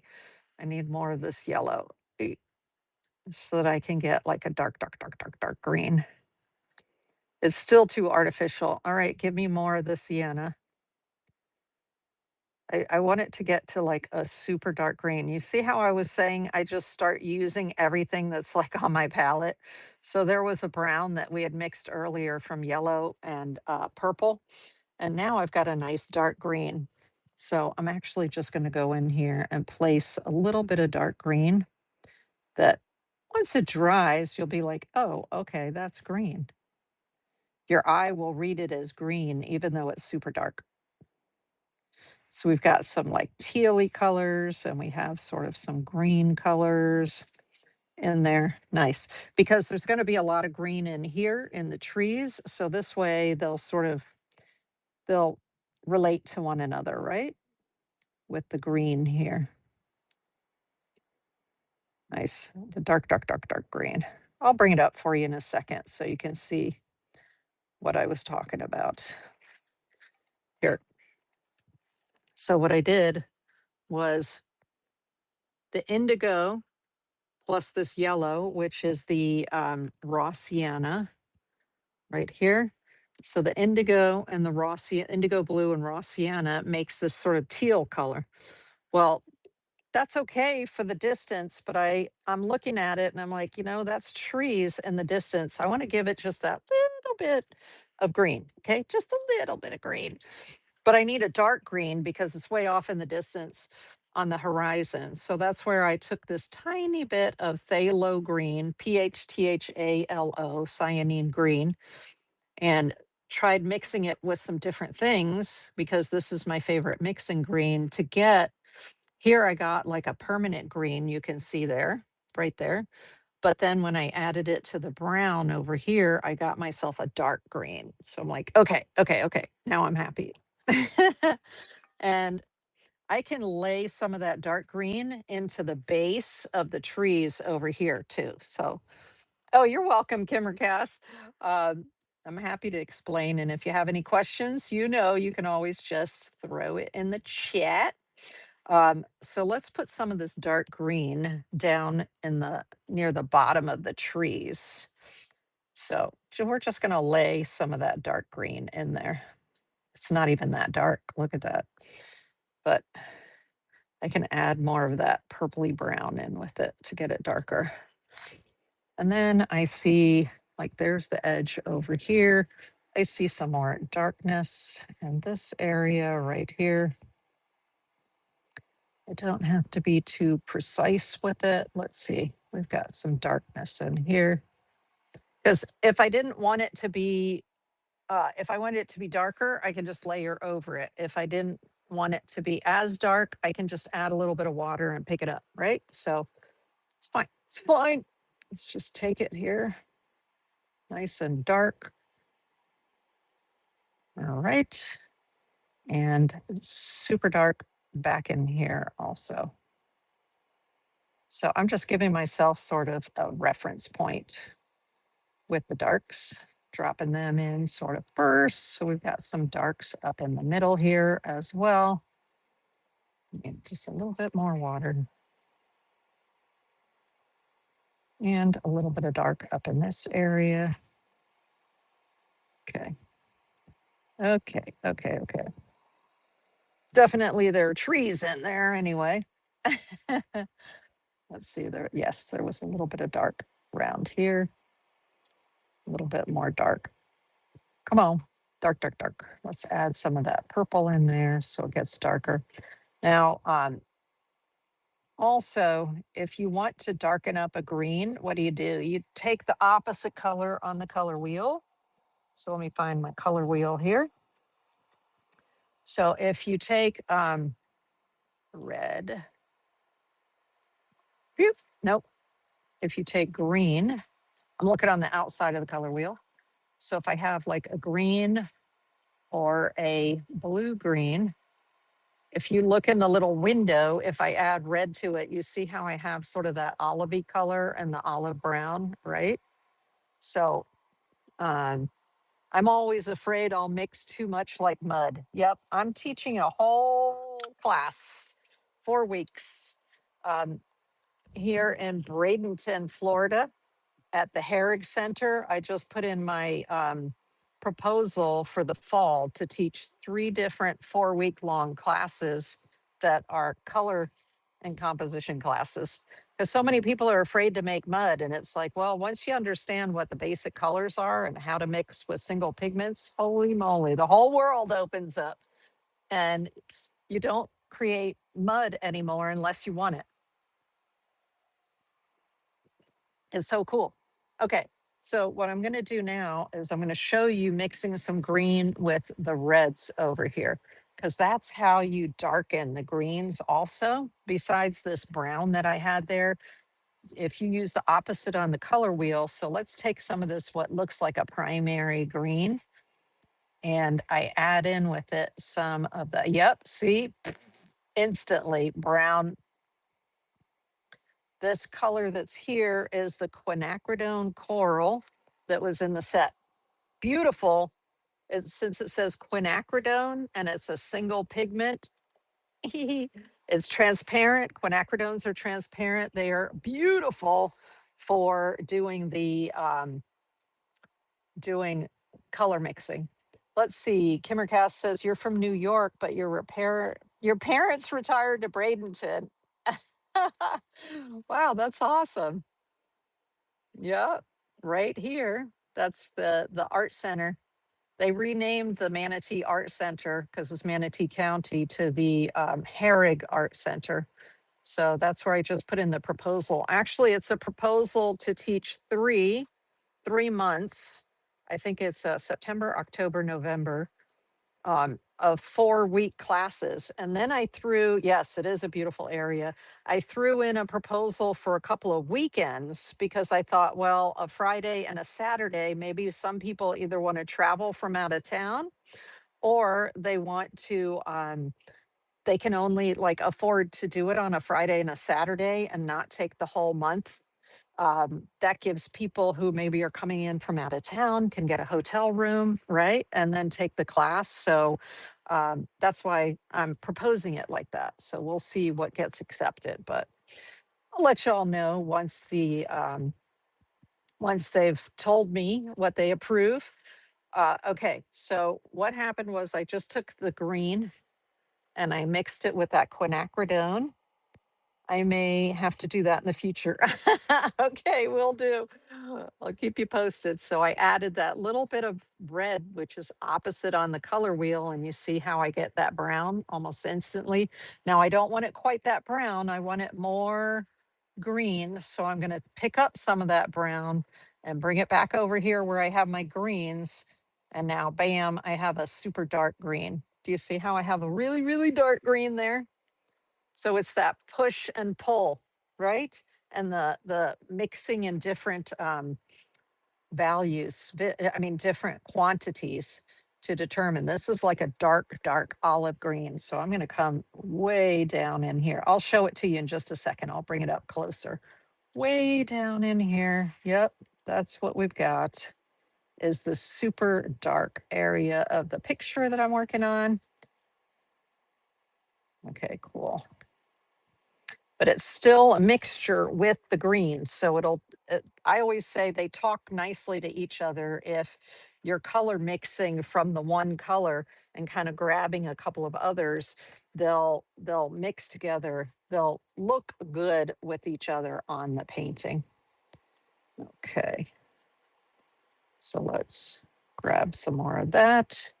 I'm dropping in the really, really dark. Once you put your darks in, y'all, it's so much easier to just pop on the light stuff. It really is. It's easier. Okay, so this is a very dark green. Have a little bit more of darkness up in here. I'm just looking at my picture and saying, where are the darkest darks, right? And sort of building those in right now. So I've got a couple of, usually when I'm working on a painting, at a minimum, I look at the lightest color. Like if it's green, I know I'm going to have a light green, a medium green, and a dark green.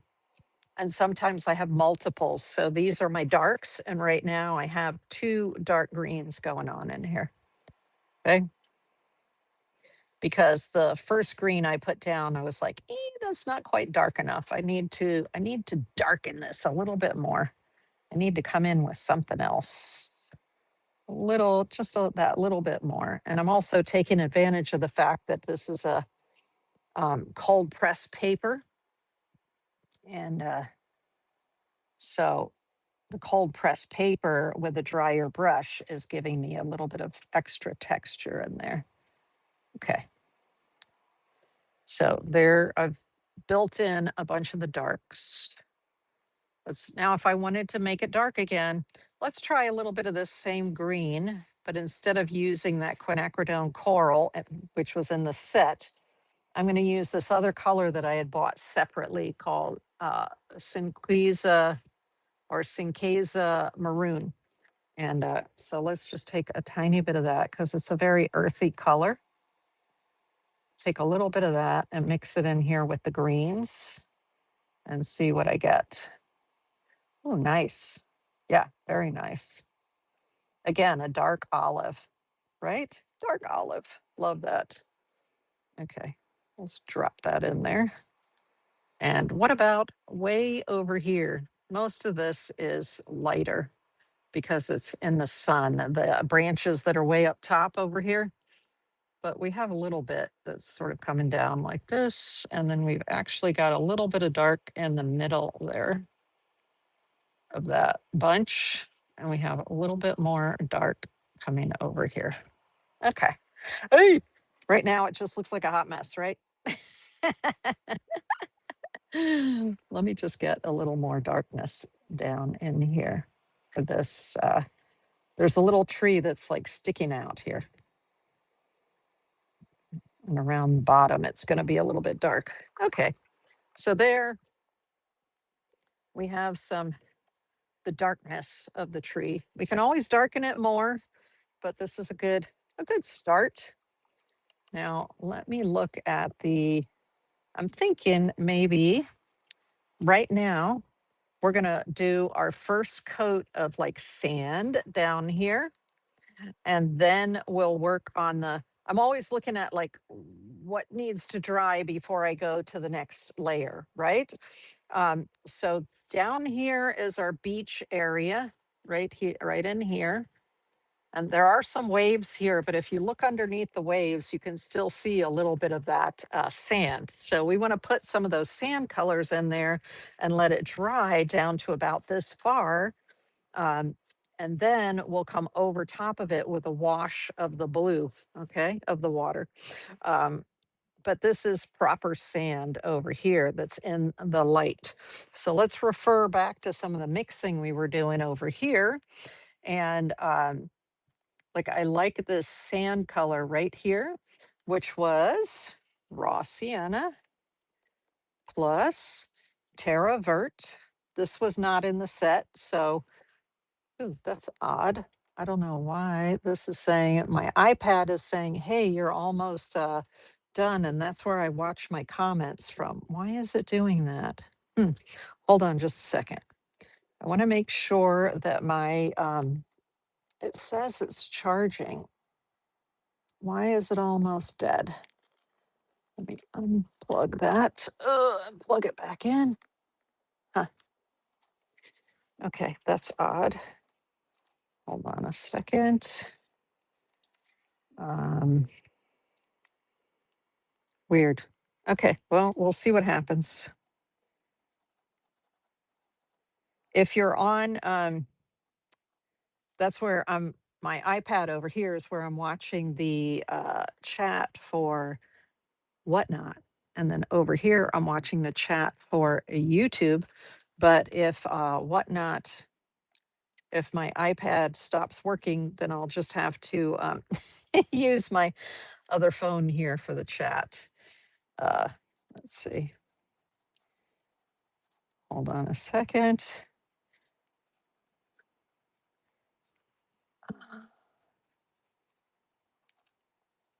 This is okay.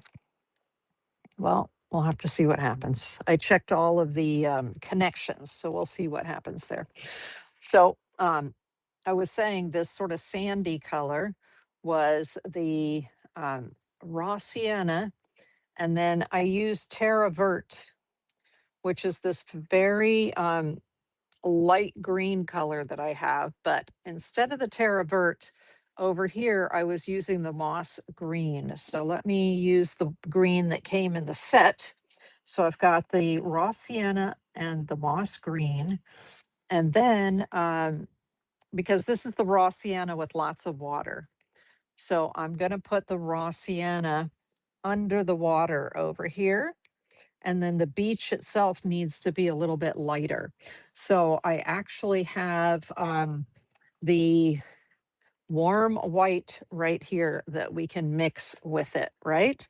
So here's some moss green right here if I need it. Let's go ahead and mix the lighter sand. So the sand that's closest up here is the lighter. So I'm just going to work with what wasn't in the set also was this warm white, but I bought warm white because I didn't have it from any other brand yet. And I thought it could come in really handy. So I'm just going to put a little bit of the warm white over here for the beginning part of the beach. A little bit more water and a little bit more warm white here.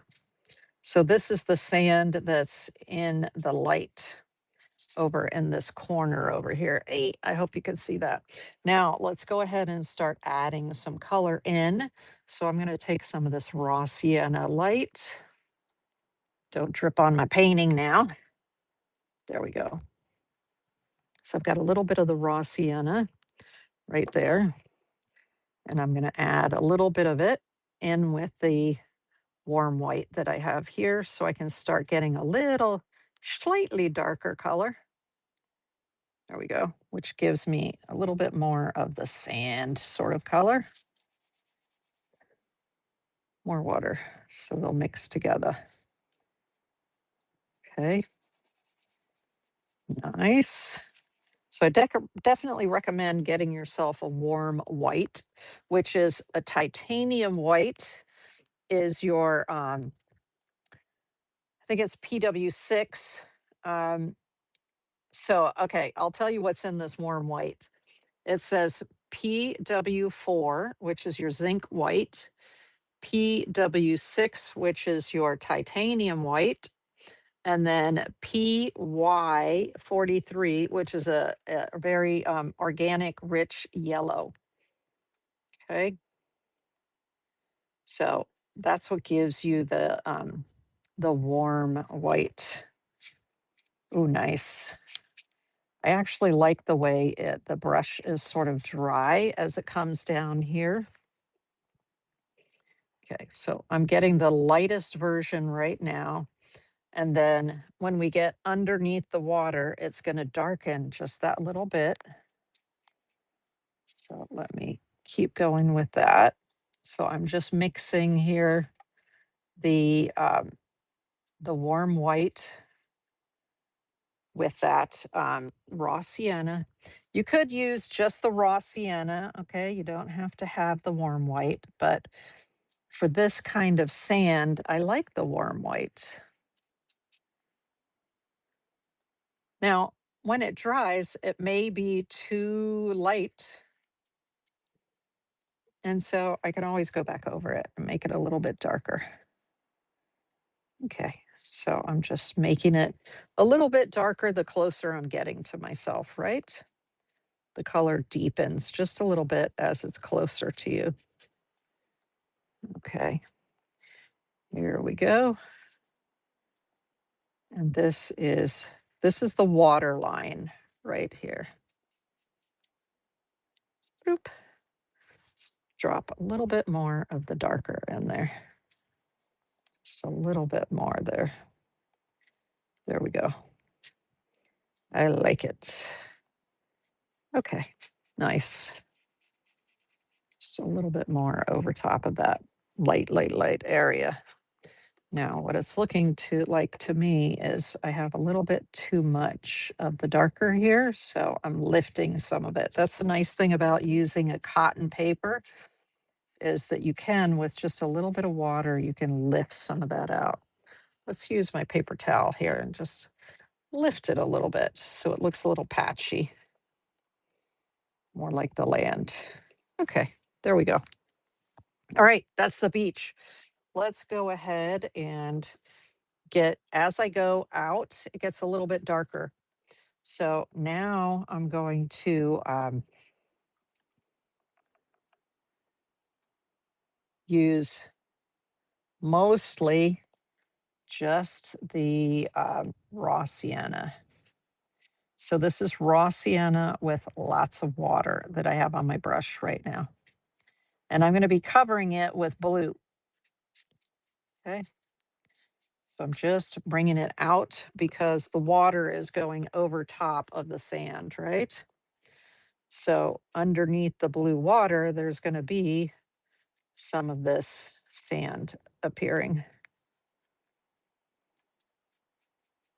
There we go. I need a little bit, just a little bit more. There we go. And I'm looking at my picture, and there's actually like some dark seaweedy stuff underneath there. So let me get some more of this in here.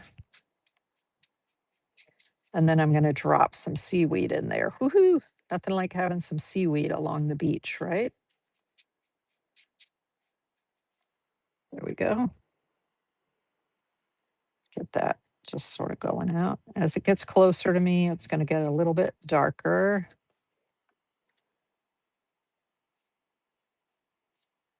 Okay. It's kind of coming out about this far. So this is where I'm going to be putting blue over top of it, the blue water. And a little bit more here. Okay. You can't see it there, but I put some lines where there are going to be waves breaking. Okay. And we've got some moss underneath there. If you look in the picture, you see how there's moss over here. So that's what I'm going to do is I'm going to take some of the moss green, which is right here. I'm just going to load some of that on my brush. I don't want my brush to be too wet. It's actually it's too green. So what I'm going to do is add a little bit of red to it to dampen that green a little bit. So I'm going to pick up a little bit of this maroon. Yeah, there we go. Picked up a little bit of the maroon, and I'm going to sort of bring some of it here. See how that turned it to be much darker? I'll bring it up closer for you so that you can see. But this is what happens here. This is That is the seaweed along the line of the mangroves along here. And there's a little bit of blue that's going to go over top of it. And then we're going to use some white to make the little waves. But there you go. Let me bring it up there so you can see that's the moss green in there. All right. So that area has to dry. So while that's drying, I'm going to come up here. Oh my gosh, I'm dripping. Stop dripping. I'm going to come in here and I'm going to lay in some water. So to do that, I'm going to go back to using the wash brush like this. And what are we going to do? What are we going to do for the water? I like the cerulean blue, but I think we need to add a little bit of indigo to it. So we take a little bit of cerulean blue and we add a little bit of indigo. And we're going to drop that in over here. Nope. It's actually looking a little bit more. It looks more dark over here. Not as dark as that, the line right there, but it's pretty dark. And of course we have some sky holes or water holes here, right? So what I want is I'm dipping just the corner into the dark, dark, dark so that I can bring it up and sort of feather that dark right along the edge over here, right? Where the horizon is. I'm just feathering that a little bit more of the indigo right along there because it's going to be darker there and then get lighter as it comes up, right? I like that. Woohoo! Yay. Okay, I'm going to grab some water and then I'm going to start dropping in here. And because it's a 100% cotton paper, I'm able to do this. There's actually going to be some water back in here and then some branches from the tree. So I'm just going to go ahead and lay it in right now. So I'm not going to go all the way into here yet. I'm going to wait a little bit. I've got plenty of paint on my tray right here, the watercolor, the color of the water. And once this is dry, the water area here, I'm going to bring that blue all the way up to the edge of the sand. Okay. But at least I know, ooh, if I do this, if I angle it and then I get this a little bit more wet again, what'll happen is the color will start to sort of come down this way. Let's do that just a little bit. Drop a little more color in there. What I want it to do is I want it to sort of fade down. So I'm holding it and letting gravity work its magic, right? There we go. Duke. Okay, cool. Cool. That works. Now I'm going to go back to the trees. Well, this is drying and this is drying. Okay. Let's go ahead and get those trees going. Oh my gosh, now all of a sudden my iPad is adding power. Yay. So there was something going on with the connection there, and I must have fixed it by accident. Okay, so I don't want to use this. I want to use a brush like this. Actually, let me see what else I have here that might be good for doing the leaves. What I'm noticing about this Princeton Aqua Elite long round is it comes quite to a point and it's very snappy, right? So it gives me, it gives me more angular brush strokes. What I want right now is I want more fluffy brush strokes for the leaves. So I'm going to set this one aside and I'm going to go with, and this is an imitation squirrel by Fumui, size 8. round.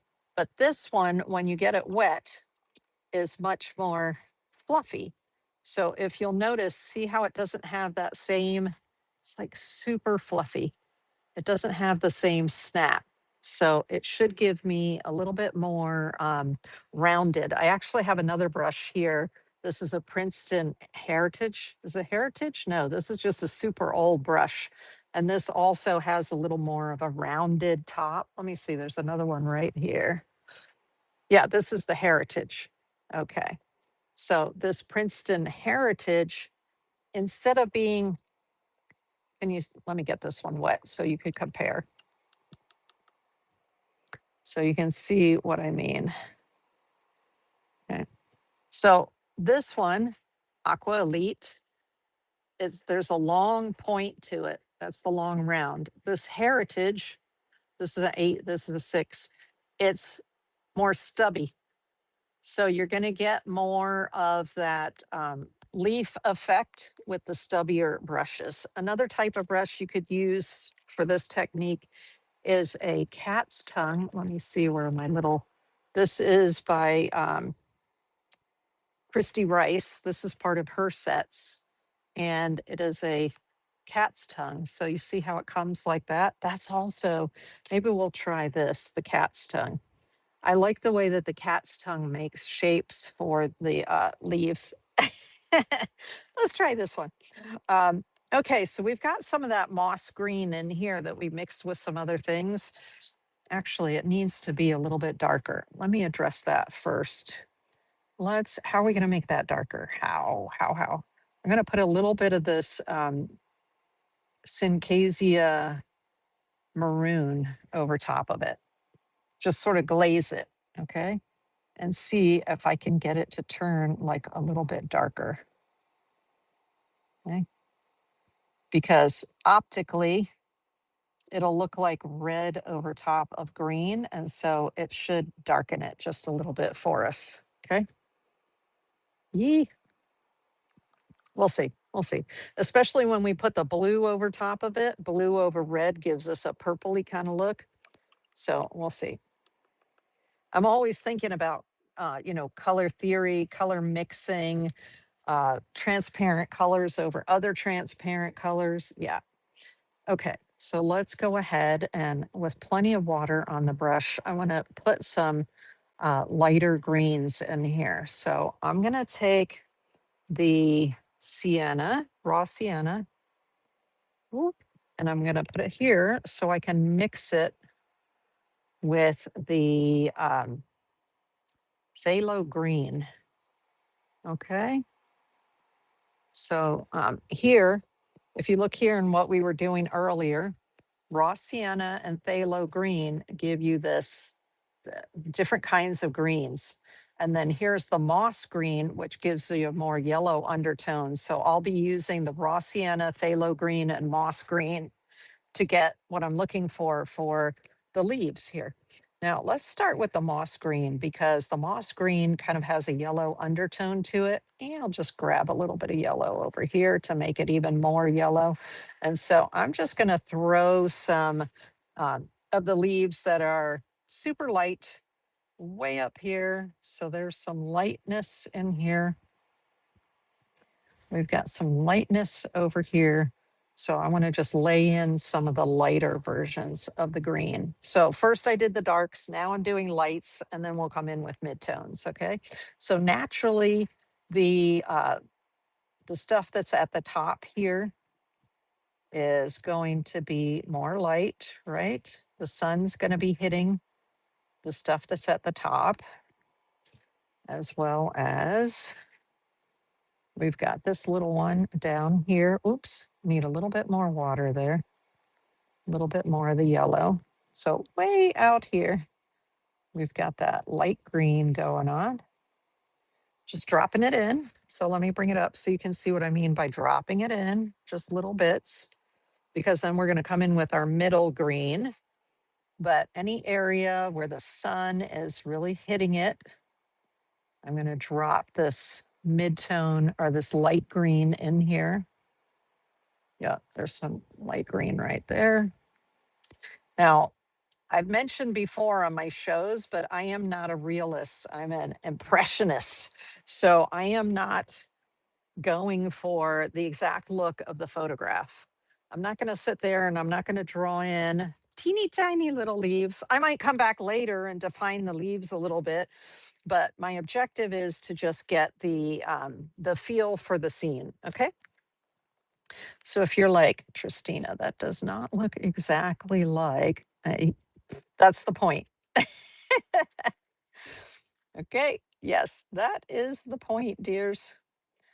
I am just trying to get it to look somewhat like when you look at it, you know it's a beach scene. There's a horizon, there are clouds up here, and there's trees. Okay. I'm trying to get the idea across. Okay, here we go. And then there's a lot of the light green over in here, a lot of it.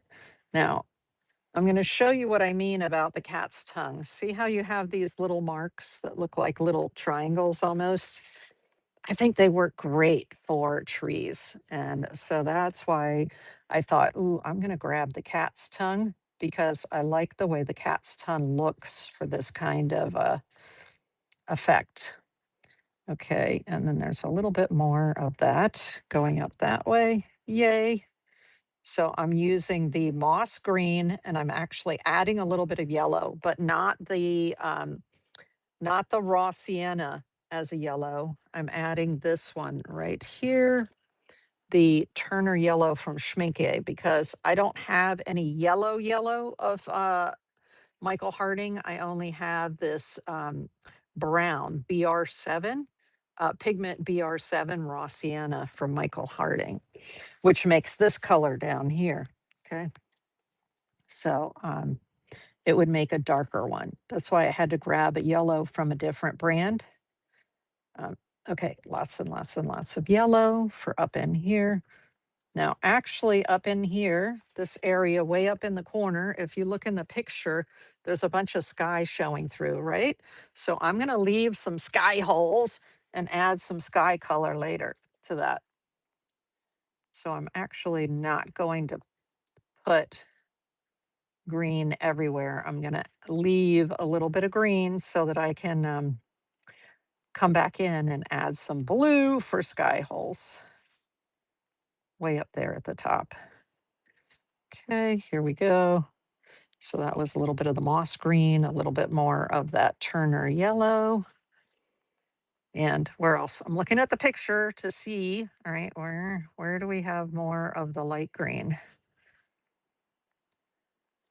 A little bit more up in here. Yee! Okay, where are we? Where are we? There's a little bit more of the light green in here. Yes, and there was some hanging out down here. What else do we have up here? Yeah, we have a lot of it here. Let me just add a little bit more of the moss green so we're getting a slightly darker version of that same color. So I've got the really light. If you look here now, I'm just pulling moss green and that's giving me a mid-tone. You've got the light up here, which had the yellow added to it. And now I'm getting just the moss green, which is a mid-tone green. Like I said earlier, I like to do darks, mid-tone, and lights, especially when you're working with landscapes and greens. Oh my gosh, you always have to do the at least your darks, midtones, and lights. Okay, let's see where else we have some midtones up in here. Let's bring that down. We have a few branches sort of sticking out there. So I'm going to leave a little bit of white so I can put some brown branches up in there. We've got some more of it coming out here. I want to leave the yellow out there. So this is the moss green that came with the set, the Ocean Shore set. It's making a nice middle green. I like it. Okay, so there's a lot more middle green down in here. I'm kind of looking at my picture and seeing, okay, where do I have a middle green and where do I have the darkest dark green and where do I have the lightest green so that I can sort of determine where to put these. And the nice thing is this moss green has a very, it's kind of transparent. Let me see if it says on here if it's transparent or not. It says it's granulating, it's semi-transparent. Okay, the more water you add to it, the more transparent it will get. But it is semi-transparent. That's good. It sort of sits on top of what's here. We go. And those dark areas are just sitting back in the back there. There we are. Nice. And let's see. We've got this here. I'm going to work a little bit more in here. Yeah, we need a little darker. Let me see if I add a little bit of that in with this. That doesn't really make it darker. Okay, I'm going to add that phthalo green. So here's what I call my mixing green, right? If you want intensity, you throw in a little bit of the phthalo green, but only a little bit because it's super, super staining, y'all. Super staining. Bam. You see how quickly? All right. So I would call that like a permanent green. Let's make it a little yellower. There we go. A little more olivey. Okay. So that was taking the moss green and adding just a tiny bit of the phthalo green. So I'll show you those two came in the set, the coastal set. So here is the moss green and here is the phthalocyanine green lake that we call phthalo green. Okay. So that's giving me this darker green here. Okay, good. Nice. Let's bring it down in here. Okay, fabulous. Oh, I just love my cat's tongue. It's awesome. So there is a little bit more of this comes up this way. And then here. There we go. Well, obviously, you know it's trees, right? And the cool thing is you can all with the watercolor, you can always come back to it. Like with acrylic, once it's dry, you have to paint over top of it, right? But when you have watercolor, you can go back in, you can lift a little bit of color, you can darken some, you can define things. It's fabulous. Really, really fun. Okay, let's do this. And where else? Where else? Yeah, there was a lot of this sort of color. Now, I'm using the I was just going to say trees. Yeah. Now I'm using the cat's tongue, that little triangle going up, because really, when you see these mangroves, they kind of grow with their leaves facing, for the most part, they're facing up. But if you're not comfortable with that, you can turn your hand and then do it this way or sideways. And then you'll start to see that you can get those leaves going in different directions. Okay. Like right now, all of mine are going up like this, but I can turn it around and just go, okay, here we go. So now they're looking in another direction, right? Okay, let's see. I'm just tapping to get that in there. Now, believe it or not, it's very dark. This area down here is very dark. So I'm going to add a little bit of, let's add some of this, the one that came in there, which was the quinacridone coral. Let's add a little bit of quinacridone coral in there. Okay, it's too brown. So I need to pull a little bit more of the moss green in to make it look more greeny. Come on, moss green.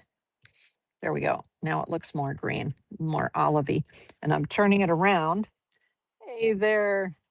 What? Goddess Pepper? Welcome in. Welcome in. We are I unboxed a new box of the Michael Harding um, watercolors. So that's what we're doing right now. We're playing with the Michael Harding watercolors. They're just divine. Divine. And I'm using a cat's tongue brush. So that's sort of olivey in there. It's a little bit more of the dark. Okay. Eee! I've been ignoring this over here. One of the reasons being there's a lot of light coming through the trees over here. There's a little bit of light coming through the trees here. I'm going to leave it so that I can pop in a little bit of, with the air holes, right? So this is the very olive. Let's go back in there with some more of the olive. Olive, giving the olive a little bit of definition. Okay. Well, when you look at it from the camera, it looks good. Looking at it in person, I'm like, oh my gosh, this needs a lot of work. But sometimes the camera is kinder to your work than which is great because then you can, right, take photographs or scan your work. Awesome. Okay, cool. So right now I'm going to leave it at that. I can always come back, right, and work on it more. Okay. So I'm going to change out of using this brush right here. There we go. Eee, most of the color's out, not all of it, but most of it. Okay. Now I've got to go back to the wash brush because we're going to bring a little bit of that blue up over top of this, right? Let me make sure. I don't think it's quite dry enough. So I don't want what's underneath here to mix in with the blue. I want the blue to glaze and sit on top. Okay. So let's make sure that the darker colors underneath there are nice and dry. I love this 100% cotton watercolor paper. You see how much I'm beating it up and putting a lot on it, a lot of water and everything, and it just 100% cotton paper just takes it so well. I'll show you which paper it is again in a second in case you weren't here earlier. This is where it's the wettest right here.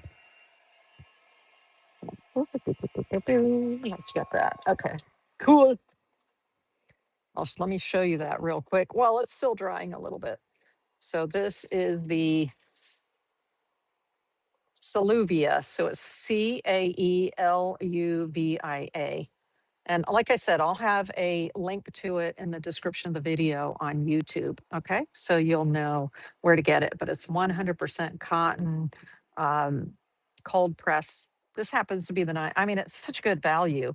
30 sheets. You know, a lot of 100% cotton papers, they'll give you 12 or 15 sheets. I've already used a lot of this pad and it really is a nice thick paper. It says it's 300 GSM, which is 140 pounds, but the feel of it is a little bit heftier. And I think that's because of the 100% cotton. Okay. So now we're going to get a little bit more. Ay, ay, ay. Okay. I'm just going to have to live with the fact that the water is green. If I were not doing this live, I would take this water that has like a green tint to it, and I would go to the sink and I would pour it out and I would get fresh water before moving on to the blue. But you know what? We are just going to have to move ahead. We're going to live with it. So I have the the color of the water is the mix of the cerulean blue and the indigo. So let me show you those tubes real quick. These are both from the Ocean Shore set of Michael Harding. Okay. Where did I put it? There's the indigo. So there's the indigo and the cerulean blue. Okay. those two tubes. So I've mixed those two together to create this uh, water, the color of the water, because the sky is just cerulean blue. So I wanted to differentiate between the sky and the water. So that's why I added a little bit of the indigo in with the cerulean blue here. So I want to make sure there's tons of water on my brush because I want it to be thin, thinny, thin, thin. So it's nice. This is like a canapé tray from Corelware.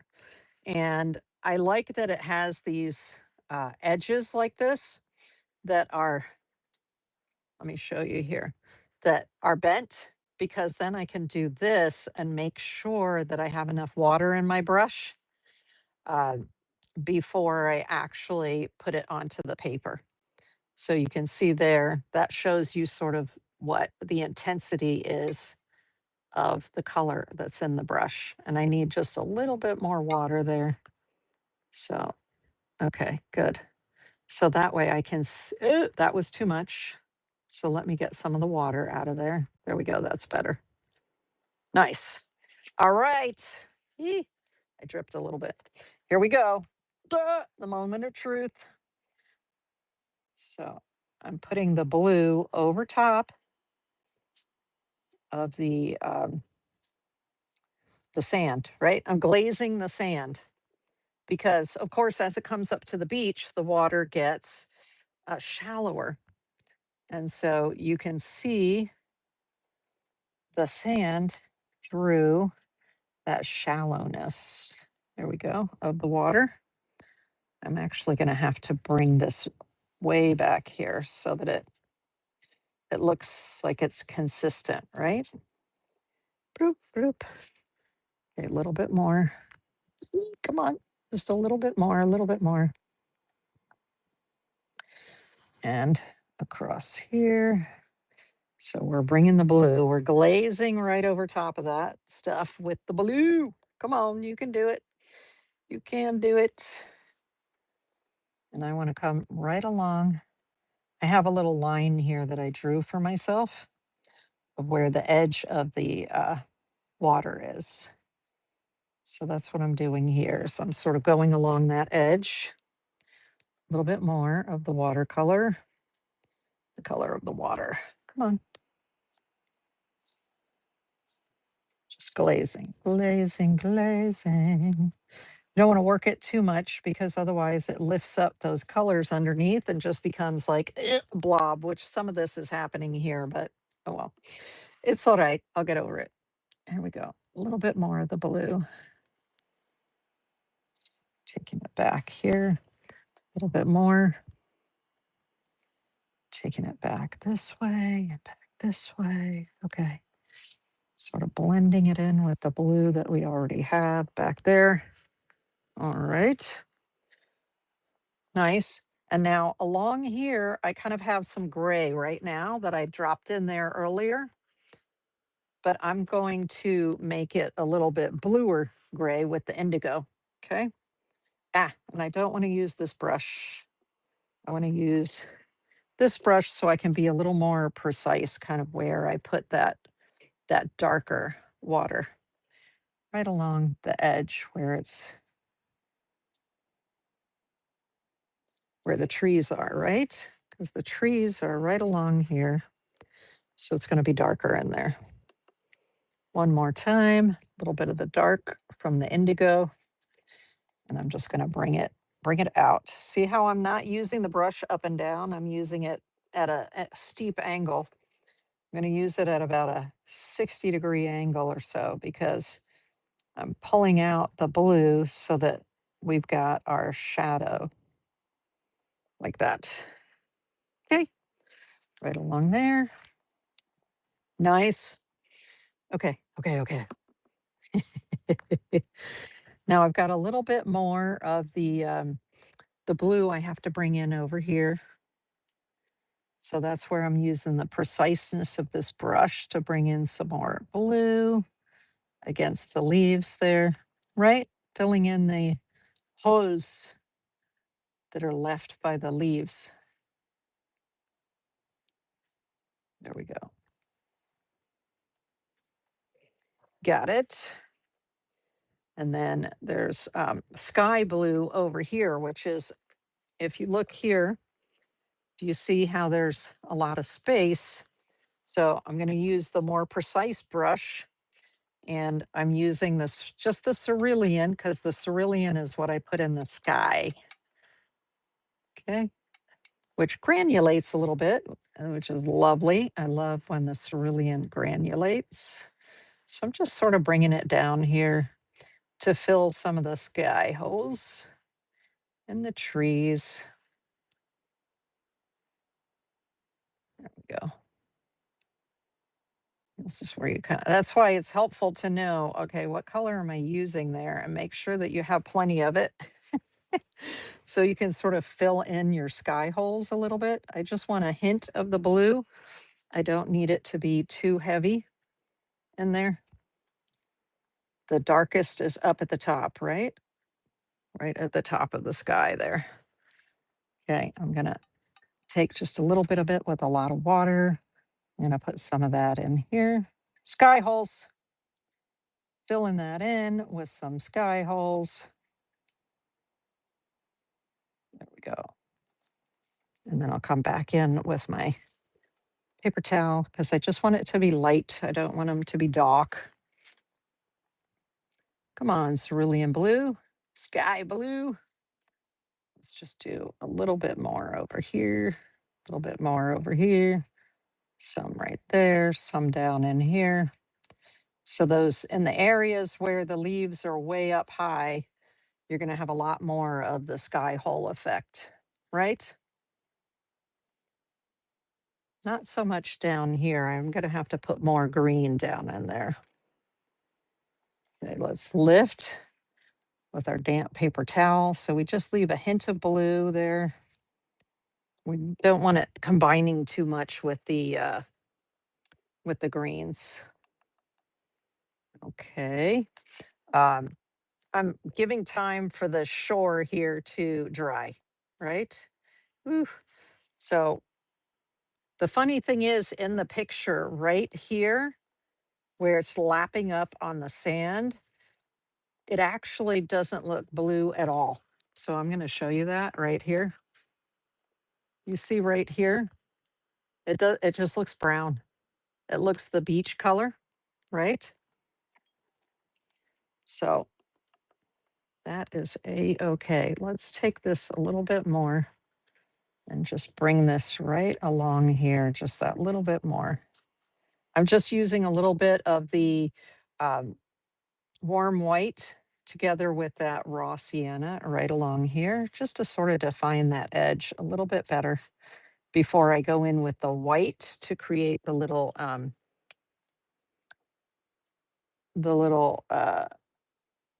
curled waves. Okay. All right.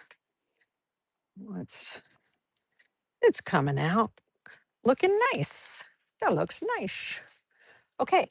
Let's see. What am I going to do next? I think I'm going to bring out the heat tool right here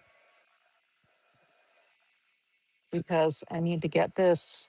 I'm happy with the sky. I'm happy with the what's in the distance. Um, I'm happy with the beach area. I need this dry so I can drop in some waves, right? The waves lapping on the beach. But this definitely has to be dry before I do that. Okay, nice. And while that's finishing its drying, I'm just going to use the cat's tongue a little bit more because I need a little bit more of the sort of lightish green over here. Let's see, sort of like a mid-tone in that area. Ooh, I need that green where I had the moss green and a tiny bit of the phthalo green. Ah, don't take over. Phthalo green just wants to take over. we go. So I just needed a little bit more of that color for up in here. I did my sky holes and then I was like, wait a minute, I need a little bit more. A little bit more. Do, do, do, do. Do, do, do, do. Do, do, do, do. Okay, that's good. This almost, they're not really incorporated. Let's do it this way a little bit so they kind of come out the sides, some of them like that. There we go. Well, better. Better, better, better. Okay. Nice. All right. I'm happier with that now. I'll just set that aside. And this should be, yes, dry enough. Okay. So now the this warm white right here, I think is a little too warm for what I want to do, but we'll see. Right along here, we want to put those little lapping, see the little bubbles that are along there.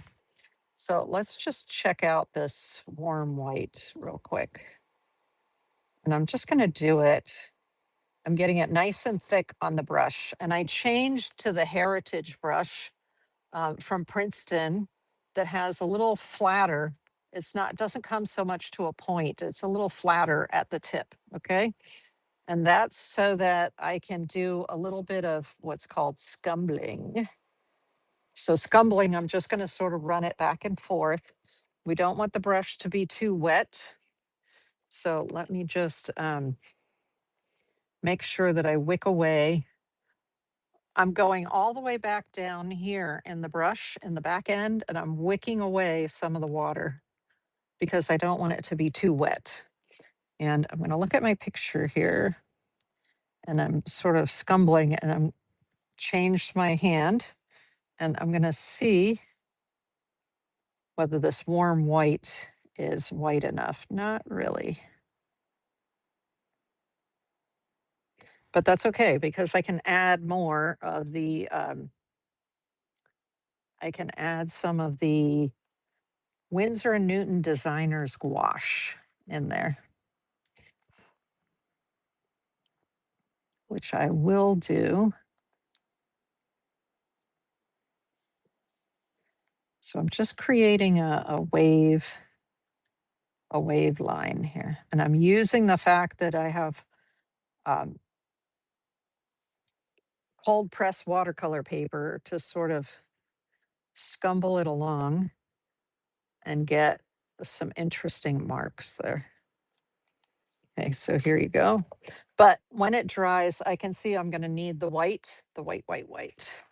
So let's just lay in the lines with some of this warm white, and then we'll go back on top of it with the um, gouache white, okay, titanium white. So let's get a little bit more of it. I want the brush to be pretty dry, right? I want the brush to be dry, and I'm kind of having a look here and seeing what happens here. So the wave sort of comes from this area here, and then it starts to come out a little bit. And there's a lot of the scumble. That means just at a quite an angle, like flat, like this. I'm just pushing it along and doing this on the paper. And that way I've got, it's picking up on the texture. Okay, so I'm definitely going to need the white. This warm white is like barely doing it for me here. Okay, let's see a little bit more. So there was a little bit more here. Because what I want is I want it to kind of go on thickly. And then that will give me that impression of that wave on the shoreline. There's a little bit more back here. trying to keep my brush not too wet. It's that Goldilocks, right? Not too wet and not too dry. Just wet enough. And this one, of course, we had this. Ooh, it's a little bit thicker right now because I put a little bit more water in it. Turning it over.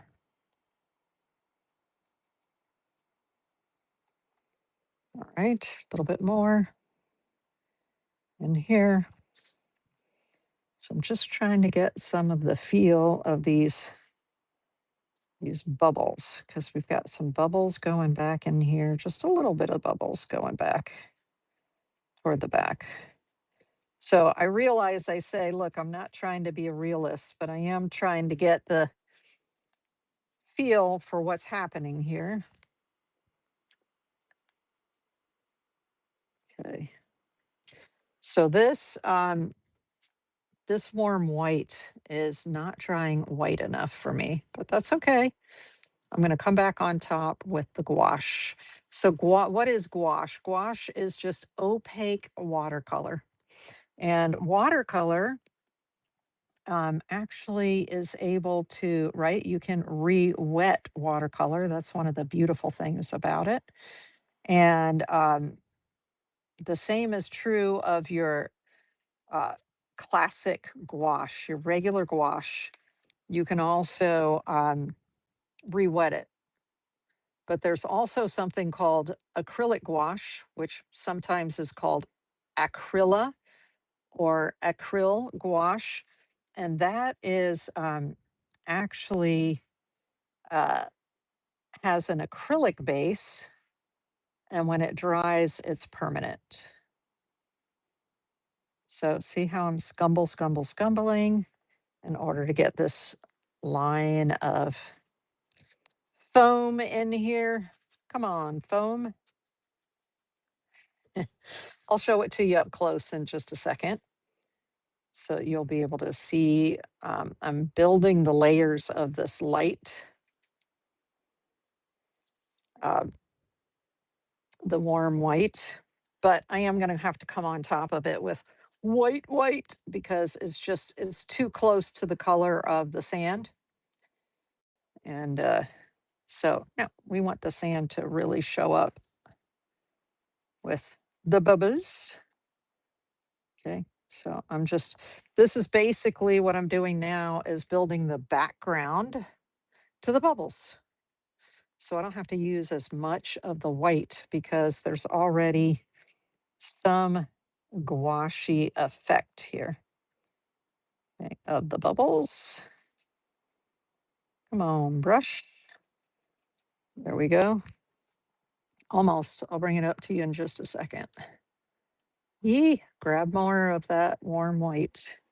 Using the brush on its side. Go to catch it helps to do this on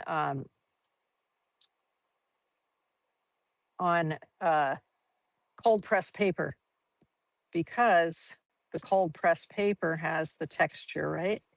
And so my brush is catching the texture right now. Okay, so is titanium white too bright? No, Kimmercast, that's exactly what I'm going to use next. So let me bring this up so you can see the effect. What's happening is that warm white, so that's this warm white right here, which is brilliant for color mixing if you're working in, like this is cool tones over here, but this is more warm tones in this area, right? So the cool white is really good for that. But there are just sometimes when you need that punch, when you just need the punch. And so, yes, I'm going to use titanium white now, but let me bring it up closer so you can see. So you can see that warm white. There's a hint of it, but no, I want it to show up. I don't want it to be a hint. I want it to be a bam. Okay, guess what? That's bubbles on the shore, right? So I can still use the same brush that I was using, but now we're going to use the Winsor & Newton Designer Gouache. This is zinc white. Unfortunately, I don't have the titanium white here. I thought this was the titanium white. I actually ordered a titanium white. Zinc white is a little bit more translucent than your titanium white. Your titanium white is super bright. But I ordered a titanium white because I was like, wait a minute, I only have zinc white. I'm just remembering that I ordered a titanium white. Okay, so I'm going to use that same brush because it's better for the scumbling effect. It doesn't have the sharp point, right? And I'm going to work with this zinc white. I want it nice and thick on my brush. So I'm making sure the brush is somewhat dry. I don't want it to be too wet, but I definitely want to fill it with this titanium or this zinc white. There we go. So I'm going to start from over here. Where? From over here. Yes. Hello, white. Ooh. So the when the warm white dried, it basically disappeared. Bye bye. Hello, where did you go? But here, this, it's going to be much more sparkly. Sparkly on there. It'll show up much better. There we go. You can definitely see that a little bit better. Let's fill the brush again. I might have to add just a touch of water, just a touch, just enough to get it flowing, but not enough to make it mushy. Mushy. We don't want it mushy. We want it to glide over the top. So what I discovered is when you first put your brush down, what's happening is a big blob of white is coming off. So before I was starting over here on the left and moving to the right because that's the way I normally paint. But right now I'm going to start on the left because I'm going to get more of a blob off and I'll get my drier look as I go down. And I'm turning the brush to get access to more of the zinc white gouache on there as I go. Oh, that's cool. Okay, that is cool. Just a little bit. Okay, awesome. Awesome. I see a little bit here where I need to just bring this out just a little bit. The way the wave is going. Yee. Okay, nice. I like it. And then just a tiny bit of water and more for this front area here. So this again is the Winsor & Newton Designer Gouache. And gouache is opaque watercolor.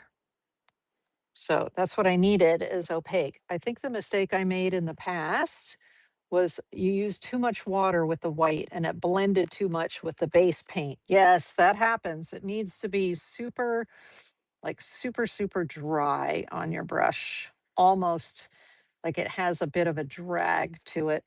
And I'm using it on its side too. And I'm using the advantage of the fact that I'm on a cold press textured paper as well. Okay. And I'm starting way over here because guess what? This is going to be behind whatever the mat is that I put it in. And so those first couple of strokes usually come off kind of wet. And then after that, then I can really get in here because then it's more dry and a lot more is going to come off back further on the in the brush. Yay.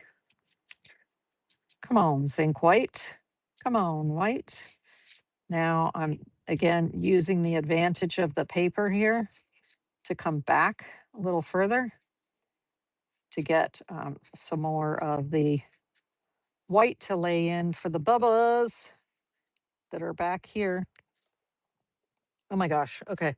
That's looking better. It does look like, and I'm not adding water now. It does look like I need a little bit more of the like the brokenness of it up toward there,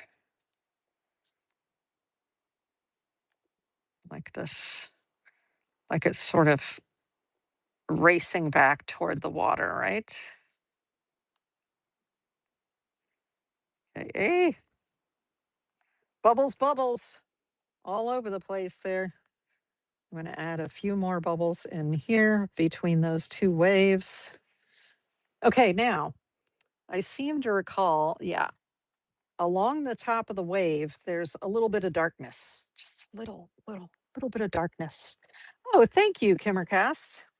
Let me bring it up. See, I would rather I had titanium white. I didn't realize I had the zinc white gouache, but you can start to see it develop now, right? You can begin to see the fact that that is some of the wave. Now I want it to be a little more in your face. So when I receive my titanium white, the zinc white is slightly transparent, slightly. Okay. But when I get my titanium white, I will go in along here and I'll just put the titanium white in right at the edges and to make it a little bit more defined, right? But what I notice when I look at my picture is right behind here on the wave, it's a little darker. See, and a little darker right underneath where there's the foam. So let's do that. So what we're going to do is going in and defining the wave. So I'm just going to set this aside. It doesn't matter if it dries on the brush. Doesn't matter in the least because what? It's going to come back out with water later, right? So it doesn't matter if I just set it down and let it dry because it'll just come back out with water. Because when you look at this, yes, you can see it looks like, the kind of scene that I'm trying to go for, but I do need to define these waves a little bit more. So we're going to come in here, and this is a round size 4 Princeton Aqua Elite. And we're going to grab some of that blue. So let's just grab a little bit. Again, I'm making a combination of the cerulean blue and the um, indigo, but I think because there's beach underneath, there's like that yellow underneath, I have to grab a little bit of this raw sienna that we were using and put it in there. So I have a little bit more of that teal-y color. Okay. So I'm going to work with something that looks a little more teal.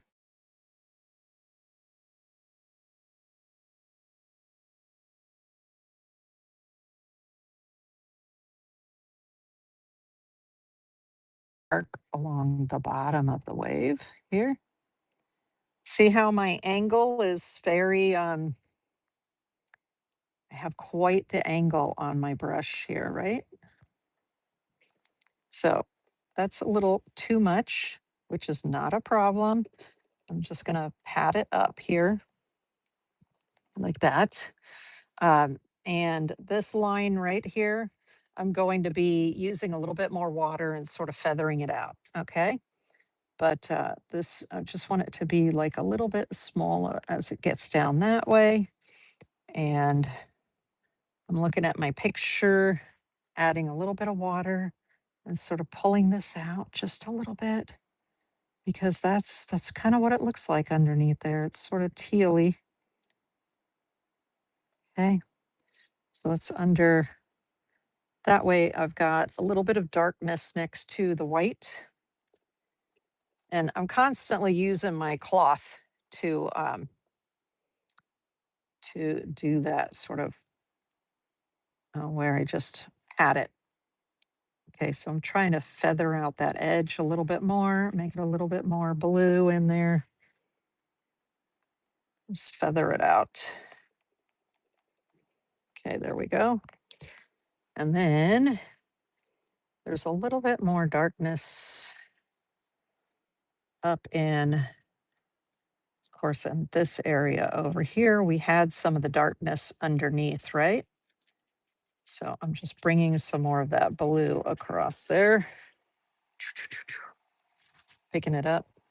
It would seem counterintuitive to like put color down and then pick it back up, but it's what we do in watercolor quite a bit. Put it down, take it up, put it down, take it up. Okay, so with this little brush, I have mostly water, just a little bit of that color left on it, and I'm going backwards now. I want to soften that line so that you see a line, but I don't want it to be like just an exact line. I want it to just be, I want it to sort of fade, right? Fade. Okay, so let's see. I just want it, I want it to be there, but I want it to be a little more faded. So that's the beauty of watercolor, right? I can pick some of it back up. So choo, choo, choo, choo, choo, choo, choo, choo, choo. And then I go, oh my gosh, I need more. Then I can just throw some more back in there, right? So that's what I call the push and pull of watercolor. Okay, so I'm actually bringing some more of the color over here where that other wave is. There we go. Should actually be a little bit darker in here because we're closer to the trees, right? Come on, darkness. All right, there we go. So this is when I'm finagling, right, y'all? Finagling with it. Yeah, just to have a little bit more of the shadow going on over here.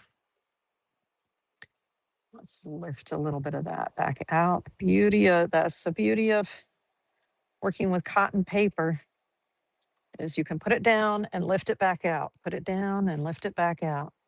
And then I want a little bit more of that wave color. And I want to put it behind this one right here.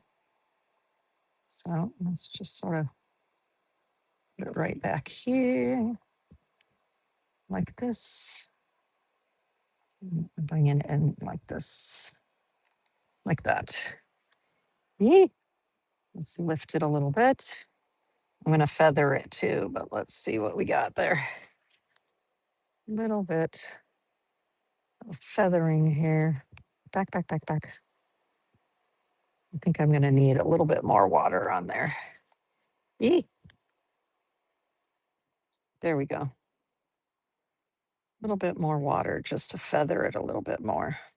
So you know there's like a lip of a wave right there, right? Okay. Woo. All right. Well, once I get my titanium white, I will come in here and I will go over top of these white areas more so that they really stand out. Um, I have acryl gouache. So this is Turner acryl gouache. That's an acrylic gouache. And this is called pearl yellow. And I love this color because it's just like a white with a little bit of gold on it. Now it is uh, it's acrylic gouache, so when it dries, it's permanent. But the cool thing about it is that it has a shimmer to it. Let's see what happens when I put a little bit of this on it.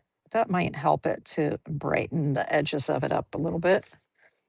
Let's see here. I just have to be careful and remember that this is permanent. This is a permanent gouache instead of a E. Okay. A little bit of the binder is separating in there. E. Okay. There we go. I'm going to put the lid on because I put enough of it out on there. If you're using acrylic gouache, you have to make sure that you clean it up, like right away, and don't mix it necessarily with your regular watercolors because it has an acrylic base. Okay, let's get some more of that.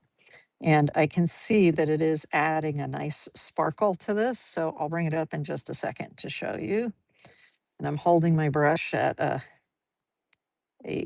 quite the angle here, trying not to get too much of it off at one time.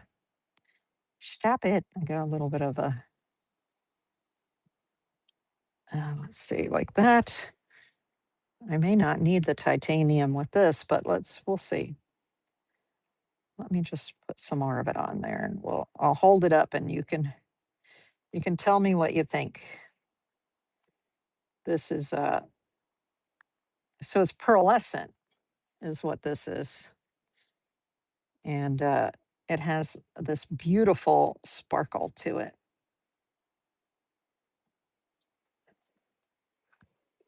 Okay. I'm liking where it's going. Let me bring it up so you can see. I don't know. Right now it's wet, so you can really see the sparkle of it. We'll see what happens when it dries.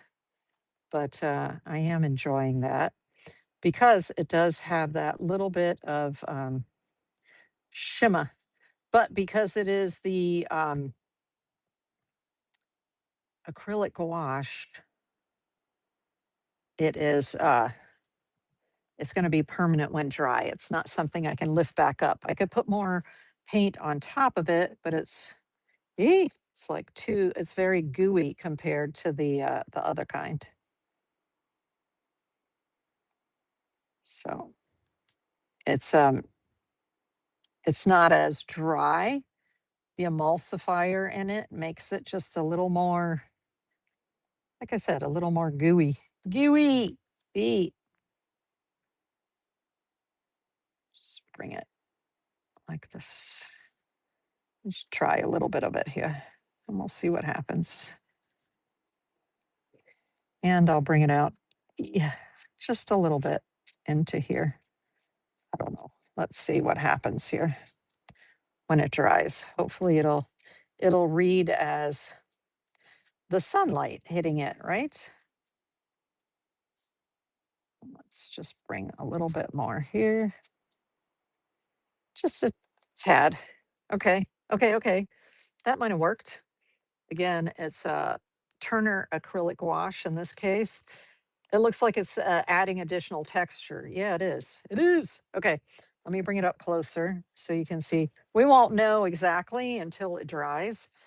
But the cool thing about it is that it is going to um, dry with a shimmer. And I love stuff with shimmer. That's why I bought it. I have this shimmer. They call it pearl yellow, but it kind of, well, I guess it does. It is a pearl yellow. And then I have another one that's silver. They're both beautiful.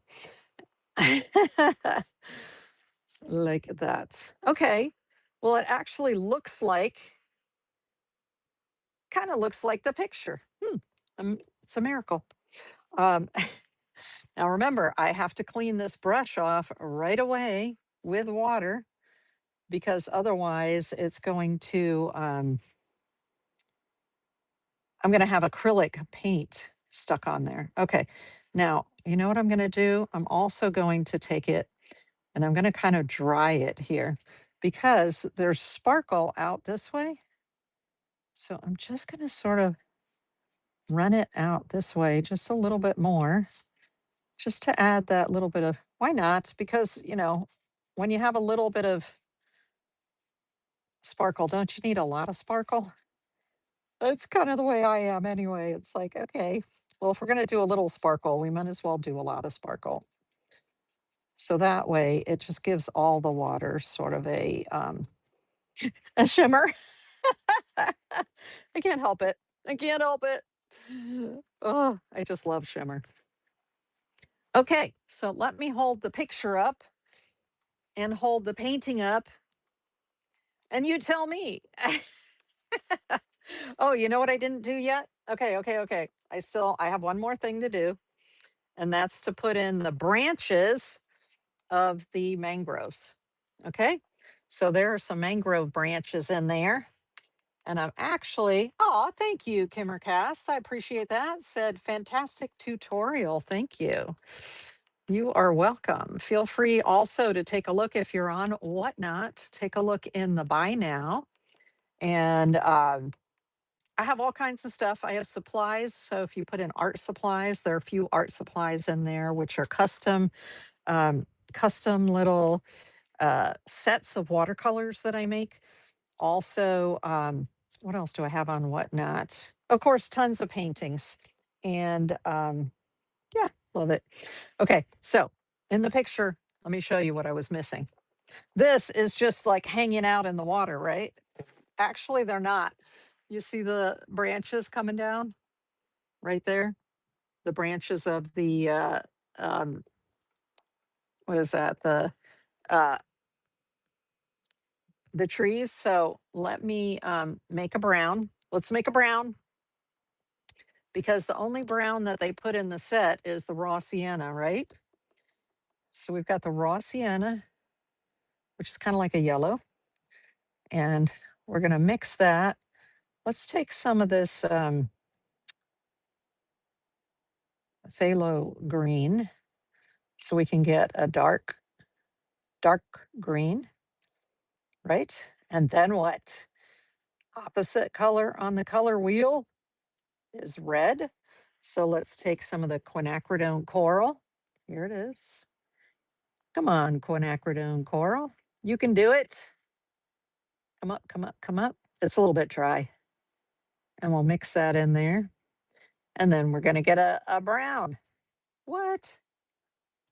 Because green plus red across from the color wheel gives you kind of a um, a dark green or a brown.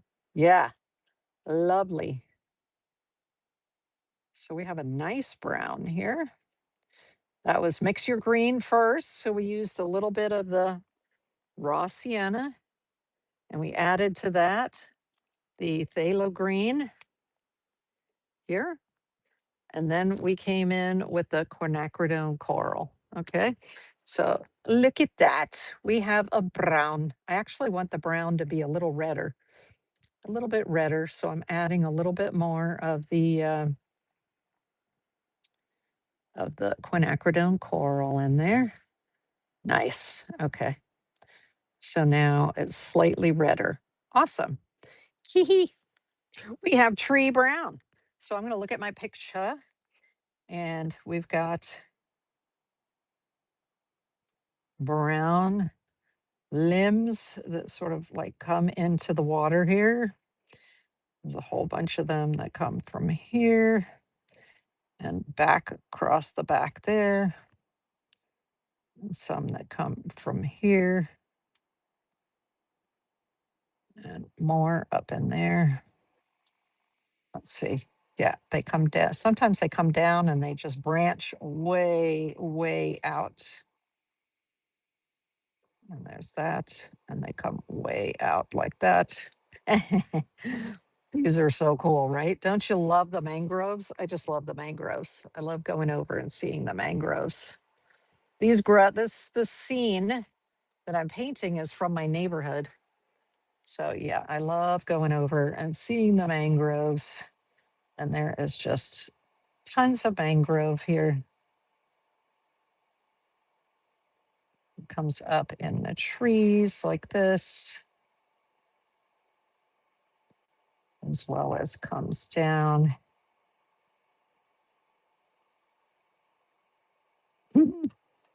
Right? Here are the trees. Hello, trees. Hello, branches. And it helps to know how to make a brown, right? That's something that is really important, I think, to learn when you're doing when you are learning to color mix. Is that it's really important to learn how to mix the browns.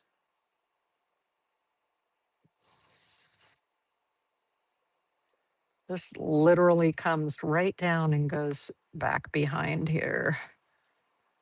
Okay, so there's an air hole there. We got some brown coming here. Another branch, sort of I'm skipping a little bit so that um, I've got little branches in the air holes, right? And some branches up in here. And to me, this is the fun part. So we've got some air holes here where there's supposed to be branches. There's more branches. There's just down at the bottom here, they're just full of branches. So I'm going to paint more of these branches off camera, and I'll finish the painting, and then you'll be able to see the painting next week. That's normally what I do is um I'll work on the painting off camera so you don't have to watch me, painfully put in every single little uh stroke here of the trees, but you will know, yeah, that dried nicely with the yellow pearl. So yay. I think I'm happy with that right now. And let me bring it up closer so you can kind of see the mangroves, how those are growing right there. Yay. Yeah, I think that came out successfully. Now in this scene, if you look, there's a lot more in the way of like waves going out in the water and more definition in the sky. Actually, the way that the clouds look up here would need an ultramarine blue, which I don't have in this palette. So the cerulean blue is having to do for what it is that we needed. But I can see in the clouds there's a little bit of drama up in this area, and that would have needed an ultramarine blue, which we don't have here. So anyway, I hope you enjoyed that. I really enjoyed bringing that to you. And again, if you want to try this yourself, there are a couple of different beach scenes that I took locally here in the Bradenton area. I think these were on Anna Maria Island, these two with the birds and the umbrella, but feel free to get those off of either the community tab on YouTube or from my website, deetsart.com. Also, I wanted to let you know that July is World Watercolor Month. So I don't know if you knew that or not, but all of July, um, there's a presence on Instagram called Doodle Wash, Doodle Wash, WASH. And he came up with World Watercolor Month 10 years ago, or maybe it's 11 years ago now. And so he puts out a prompt list for the whole month. You don't have to follow the prompt list, but it's to encourage you to paint every day. And it doesn't matter whether it is, uh, you know, a sketch or you take more time to do it. It just doesn't matter. It is an opportunity to just have fun and to practice the craft of creating, specifically with watercolor. So although you can follow the prompts and use any media that you want. You could do it in acrylics, you could do it in oil paint. He happens to be an illustrator, so he uses pen and watercolor. But I wanted to let you know that because during World Watercolor Month on Instagram, I'm going to be posting a bunch of um, as I'm following along with the prompts as best I can. So all you have to do is go to worldwatercolormonth.com and you should be able to find it with that. Um, all right. So again, thank you so much for joining me for this watercolor workshop with Michael Harding. Oh my gosh, that very appropriate to do a shoreline artwork with the ocean shore set. Oops, that one wasn't in the ocean shore set. Here we go. Nope, that wasn't in the ocean shore set either. That's the ocean shore set right now. From Michael Harding right there that we were working with there. And then I also highly recommend the warm white. I think that's fabulous to use with it. And so thank you for coming to the show.